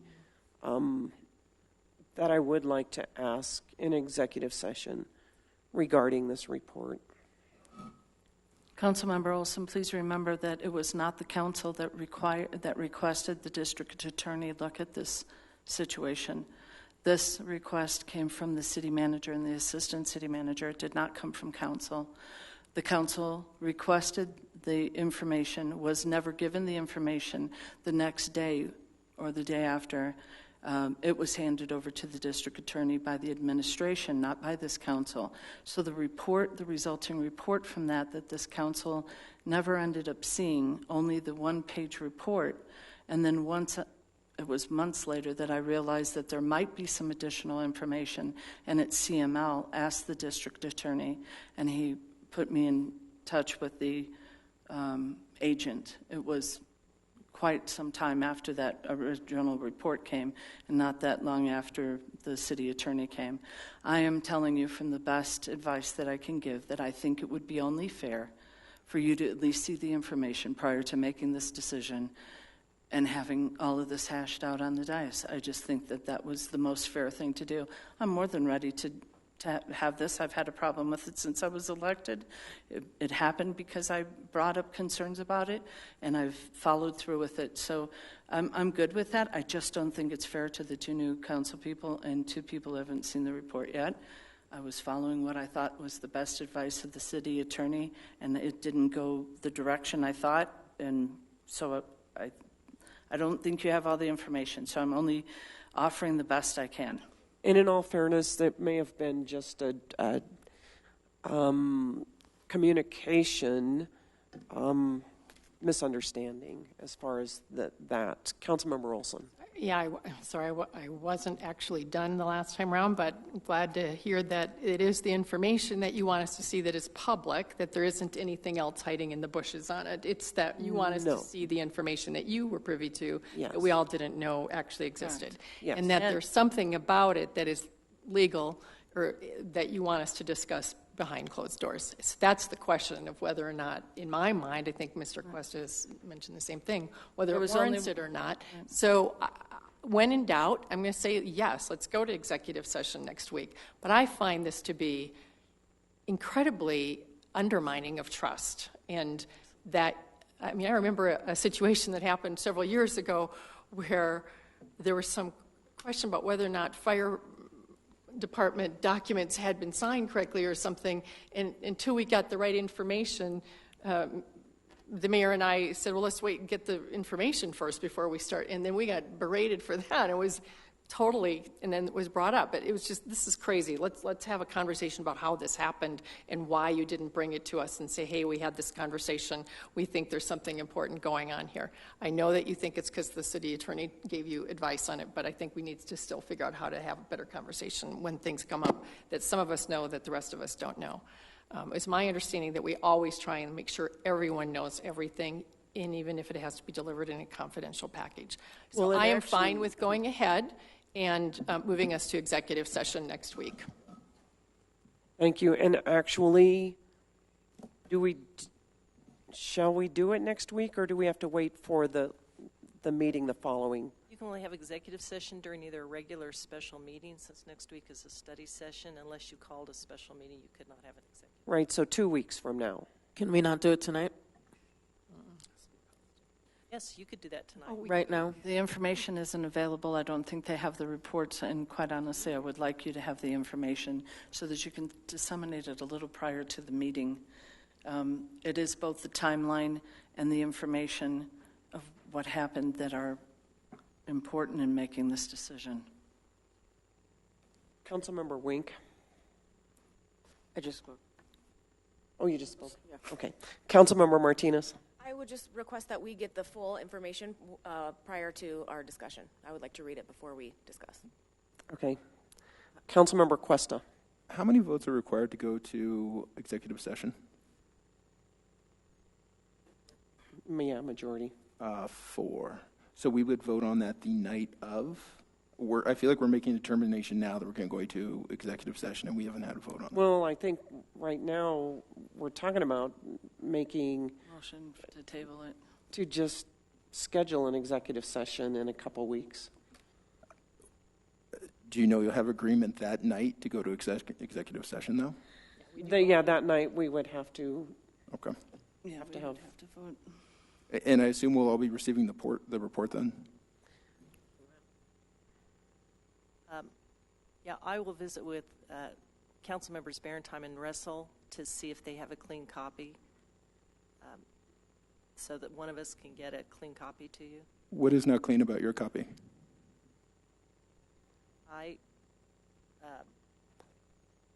Mine is all marked up.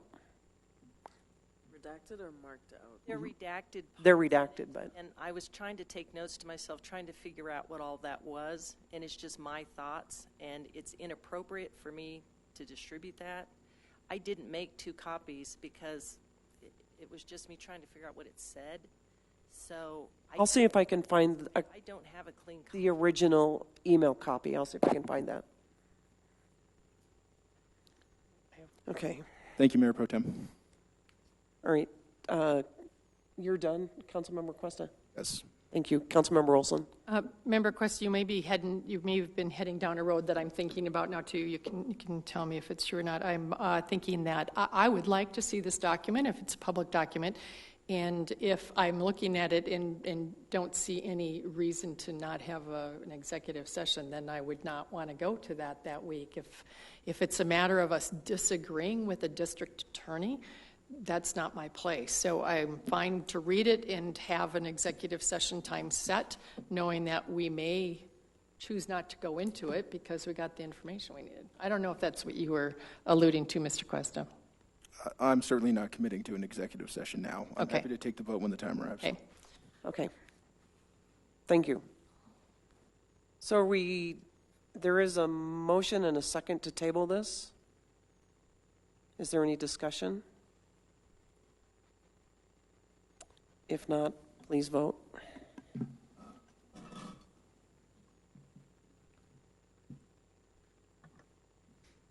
All votes been cast. Let the record show 6 ayes. Sit down now. Sorry. Okay, so moving on to general discussion. Under Mayor's Choice, we have a board and commission appointment we need to talk about. Does anybody have, we can talk about it now, or is he wanting to know right away? I do think it's probably wise for us to talk about this sooner rather than later because we remember the interview. It's more fresh. Yeah, Mayor, I was going to say if you could make this determination, it would help the pension board actually have that person to be able to participate this month. So when is that board meeting? Do you remember? It's going to be the 3rd week. So the 19th could potentially be the date you might make an appointment, and I believe it's that Thursday, the 22nd. Okay, so if we decided tonight, we could appoint him on the 19th. Correct. Okay.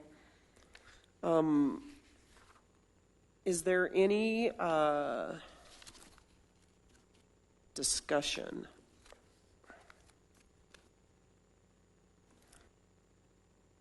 And I know this probably caught you off guard. I didn't even know this till this afternoon because I had totally spaced it out.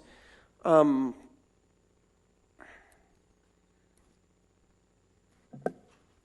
Olsen. Sorry, I don't even have my notes with me, and I was not even thinking about it. My overall impression was that he fits well with it. He seems to have a background for it. I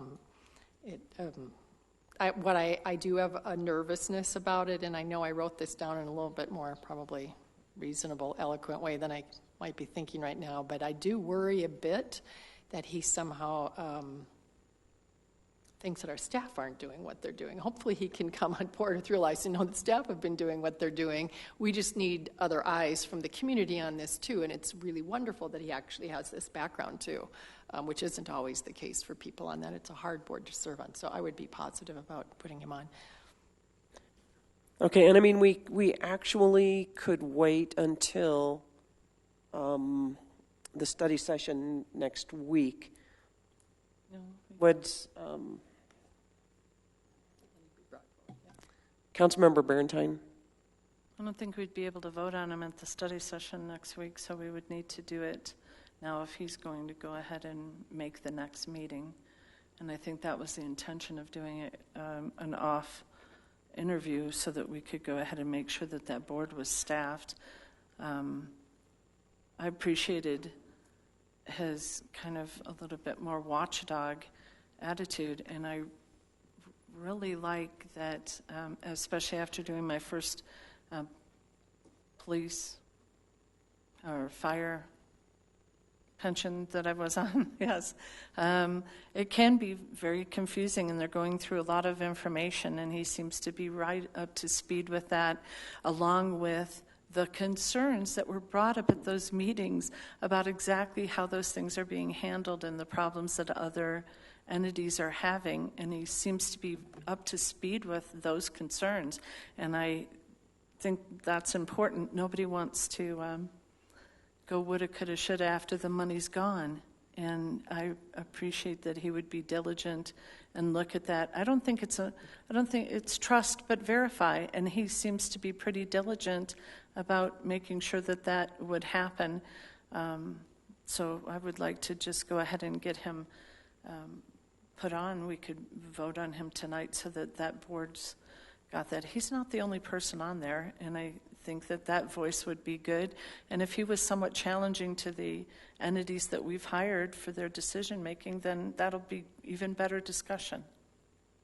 Okay, thank you. Councilmember Wink. Is the board unable to have meetings without this additional member? That depends. Sometimes the members of that board are difficult to contact because they're all retired. They're retired members of the police department. That's the old police pension. Mm-hmm. So, yes, they do have difficulty meeting. As Mayor Russell found out a few weeks ago, she wanted to attend the meeting and it got canceled because there wasn't a quorum. So, yes, the answer is yes, it can be difficult. So if we vote tonight and appoint this individual, then meetings will suddenly, they'll have consistent quorum for every meeting moving forward? That would help immensely, yes. Yeah, okay, thank you. I did have some positive things. I mean, his predominant concern was about how the assets were being handled, and he said he is not interested in managing the assets, although I do believe he's capable of doing that, correct? And do the board members actually get into that? Would he have a say? I mean, one of his goals is to get it funded at 100%. No, that's an excellent goal to have. And, you know, the members of the pension board themselves typically rely upon the professional consultant who manages that. I believe it's Innovest, to keep track of those pension funds. However, they do analyze the maturity tables for. It's pretty tricky to look when people are going to live and how long they do all that. So there is some input that they do have with that, but they do rely heavily upon those reports from Innovest. Okay, thank you. Councilmember Martinez?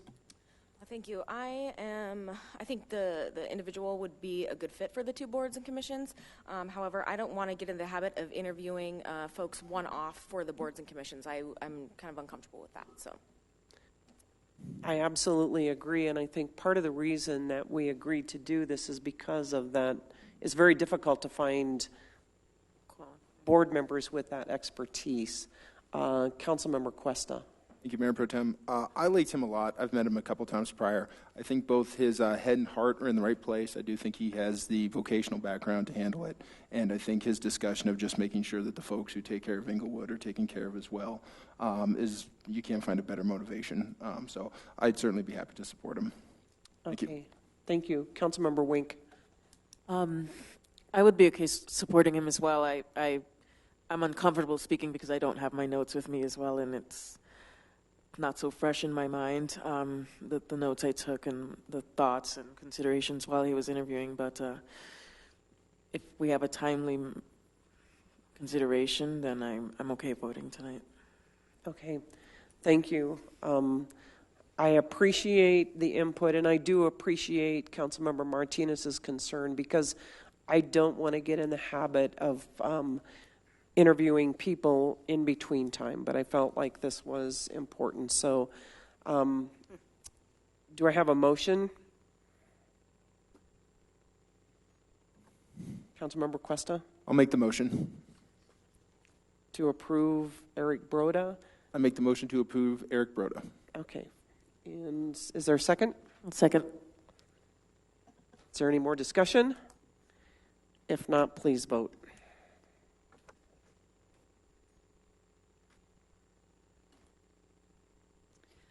All votes have been cast. Let the record show 6 ayes. Thank you.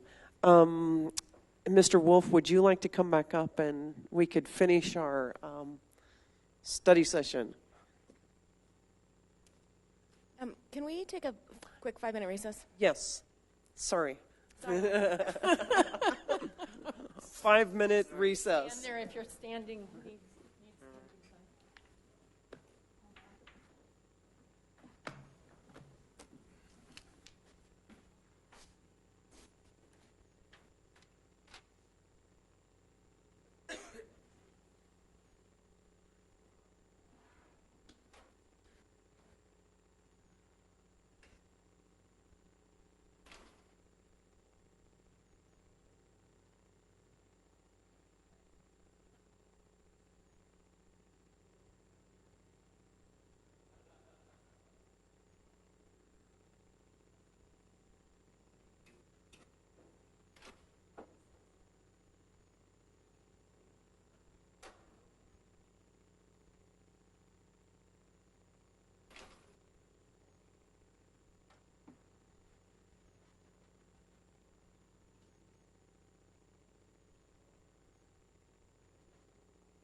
Hopefully not really.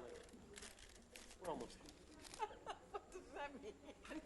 I thought about 8:30. Okay, that's all right. Can we call this going? Yeah, is that? I know. Let's take our seats so we can get back to the business of the city.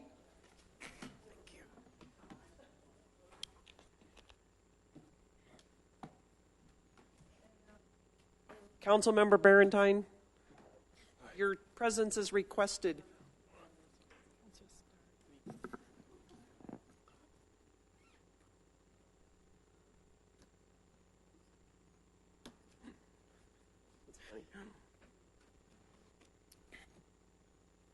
Call this meeting back to order.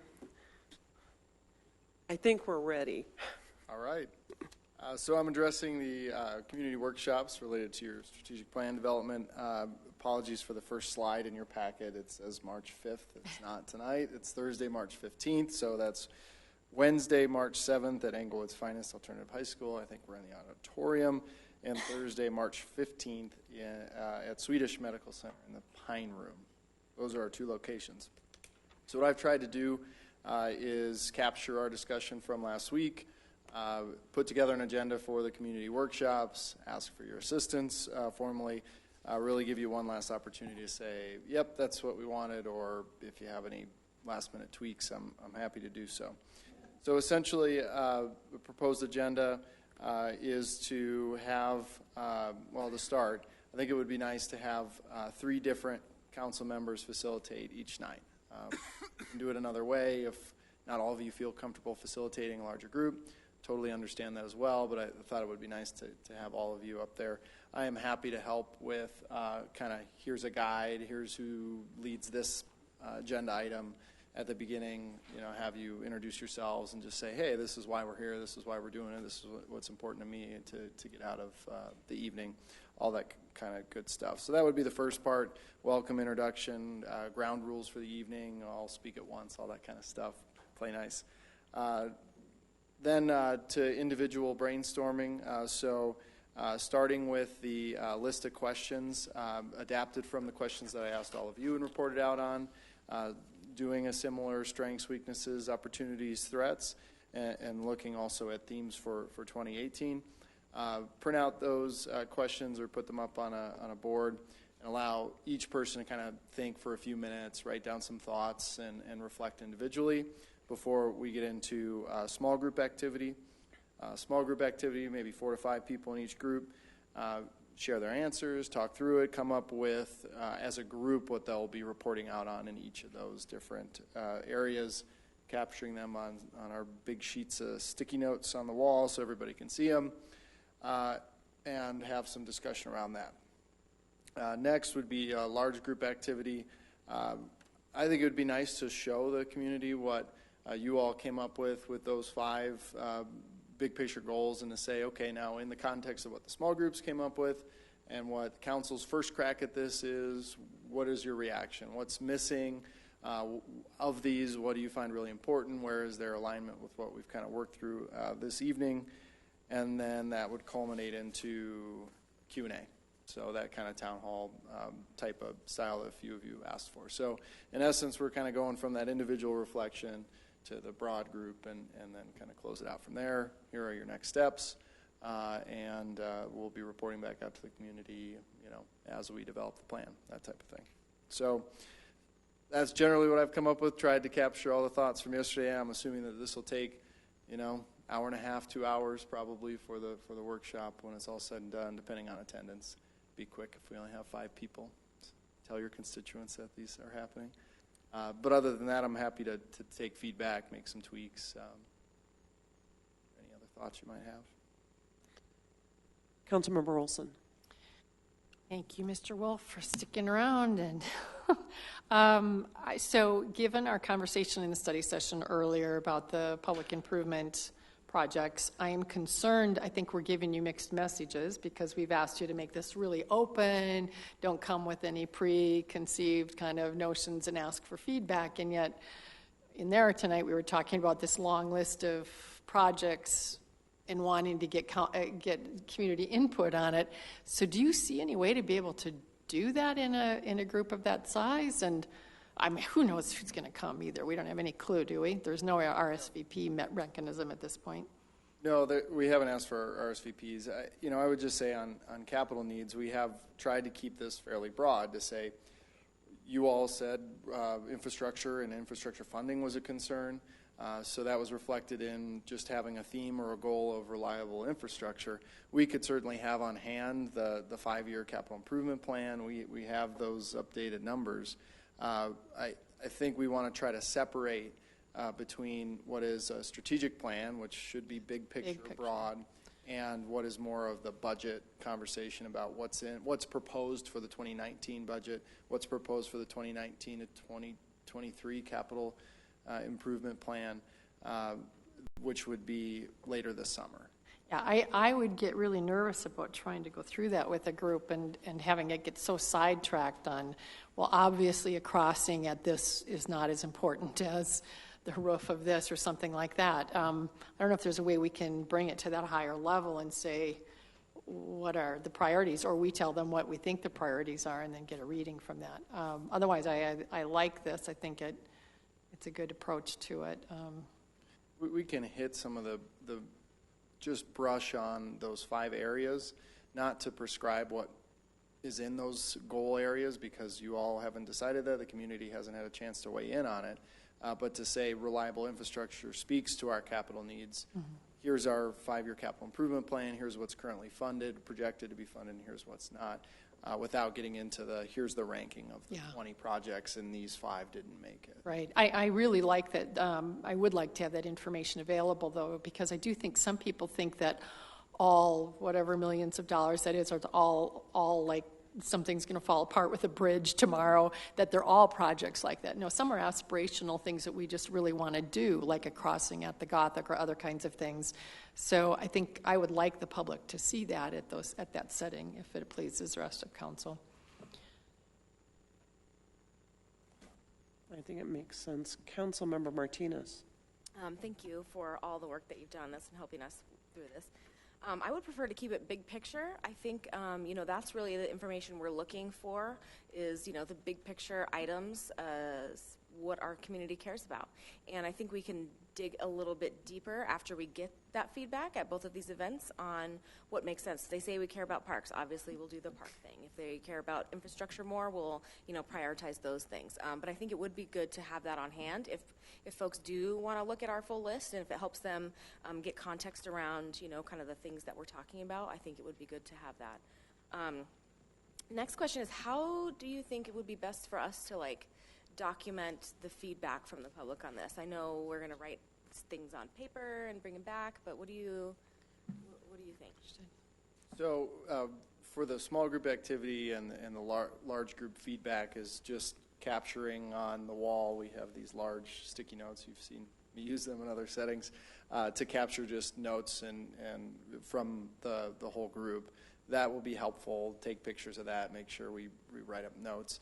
Other than that, if in the Q&A, I'm happy to act as kind of the clerk of record, so we don't have to, unless you guys want to attend and take minutes of the meeting. No, I'm happy to be at both meetings to capture the Q&A and responses, if that would be helpful as well. But for the most part, I think it's useful to capture all of the comments as much as we can on the wall so that everybody can kind of see what the groups are reporting out and what the whole group is discussing. Thank you. Councilmember Wink. Thank you, Mayor Pro Tem. Thank you, Mr. Wolf, for putting this together. I think it's great. I think it's perfect. I just, so I would say run with it. You've done a beautiful job of organizing all of the discussion from last week. I am going to be at the Citizens Academy on Wednesday, the 7th, so. So you're volunteering for the 15th? Yes, I am. So just wanted you all to know I'm unable to attend that session, but yep, I would be happy to help on the 15th. Thank you. Councilmember Olsen. I'd like to do the one at Swedish as well.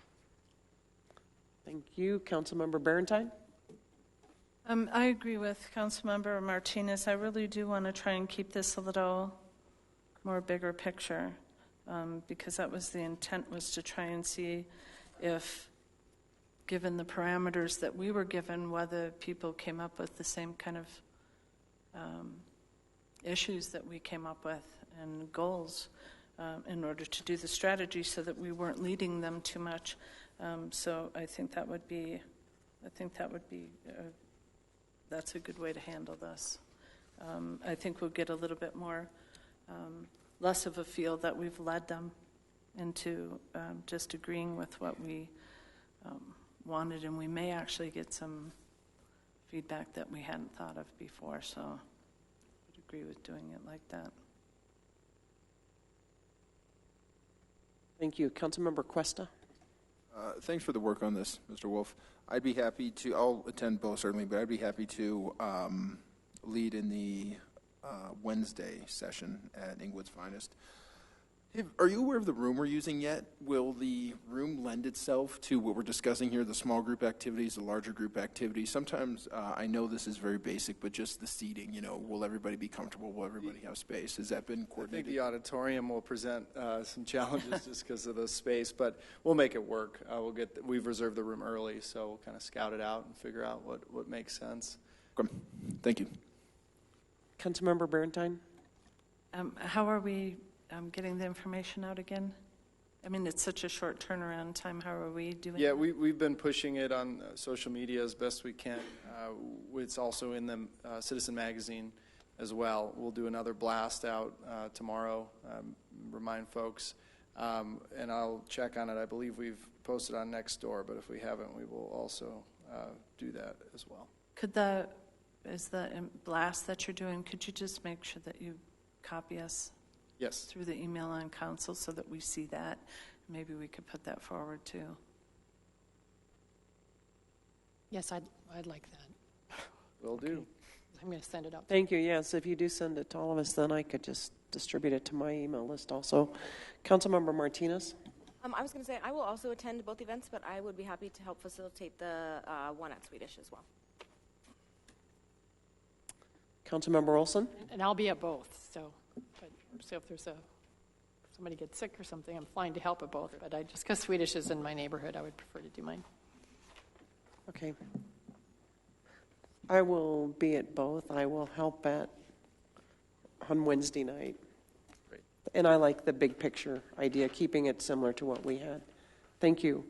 Are there any other? Should we bring the capital improvements at all? Do you care about that, or do you think it's going to muddy the water? I think it might muddy the water. The only reason I'm thinking it's going to muddy the water, it's just we didn't really go into the capital improvements ourselves. We kept it more big picture in what we wanted to do.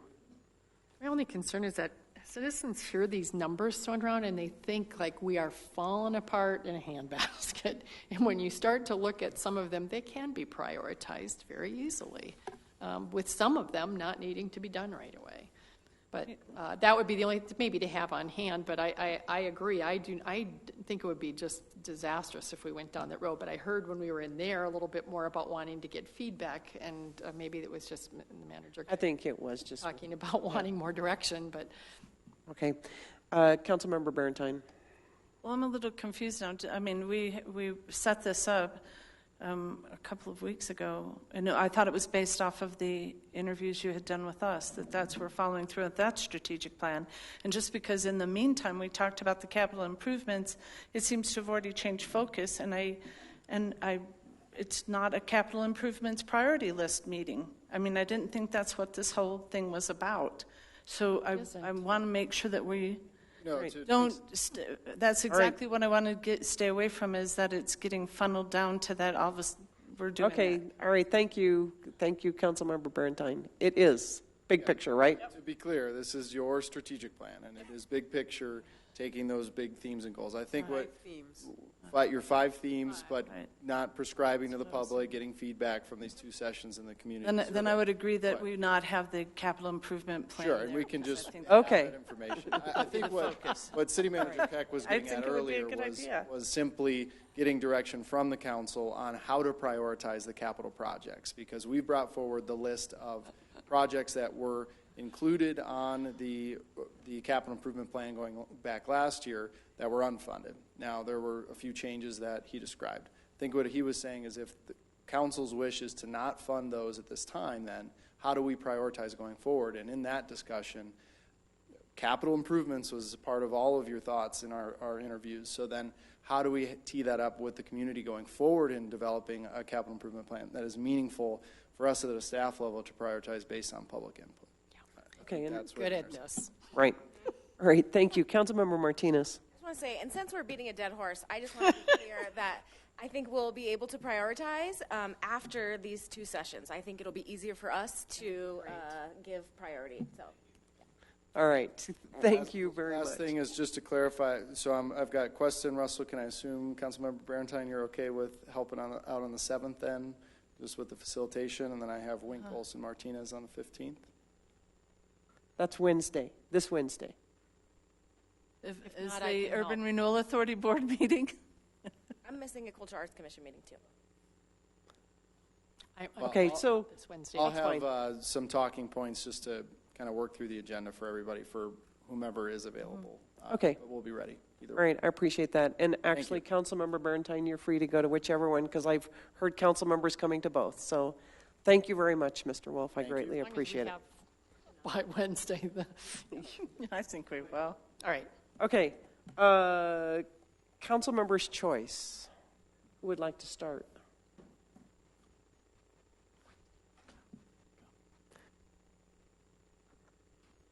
Councilmember Wink. No report. Thank you. Councilmember Barrentine. It was an interesting meeting. I appreciate everybody that came out. I have greatly appreciate the work that our boards and commissions are doing, and certainly appreciate some of the concerns that our citizens have brought to us. So thanks for everybody coming out. Thank you. Councilmember Questa. I'm going to pass this evening. Thank you, Mayor Pro Tem. Thank you. Councilmember Martinez. I just want to say thanks everyone for coming tonight. And this weekend, my mom and I went to Scented Studio and did their custom scent experience, and it was so much fun. If anyone gets a chance, do that because it is a lot of fun. That's it for me. Thanks. All right. Thank you. Councilmember Olsen. Yes, the Englewood Chamber of Commerce has been doing all kinds of things, as I mentioned the last time, and you just got an email today with the gala nominations, and because we're members, we can vote. Vote once, though. In the event that the gala is being held on the 27th, yes. No, is it the 27th? It's in the email, but I think that's the RSVP by then, but I guess that's probably, and it's at the Guild here, rather than at the place it's been in the past, was it the Elks Club? I can't remember. So just know that you can vote. Go ahead and do it. And I made a mistake. I have the 9 News Leader of the Year this Thursday, which is once a year. It did not sync with my phone, so I will not be at the homeless meeting on Thursday this week, but I will try and go from here on out if others want to join me in it. I'm going to try and go to that. Thank you. Thank you. City Manager's report. No report. Thank you. City Attorney's report. No report this evening. This meeting is adjourned.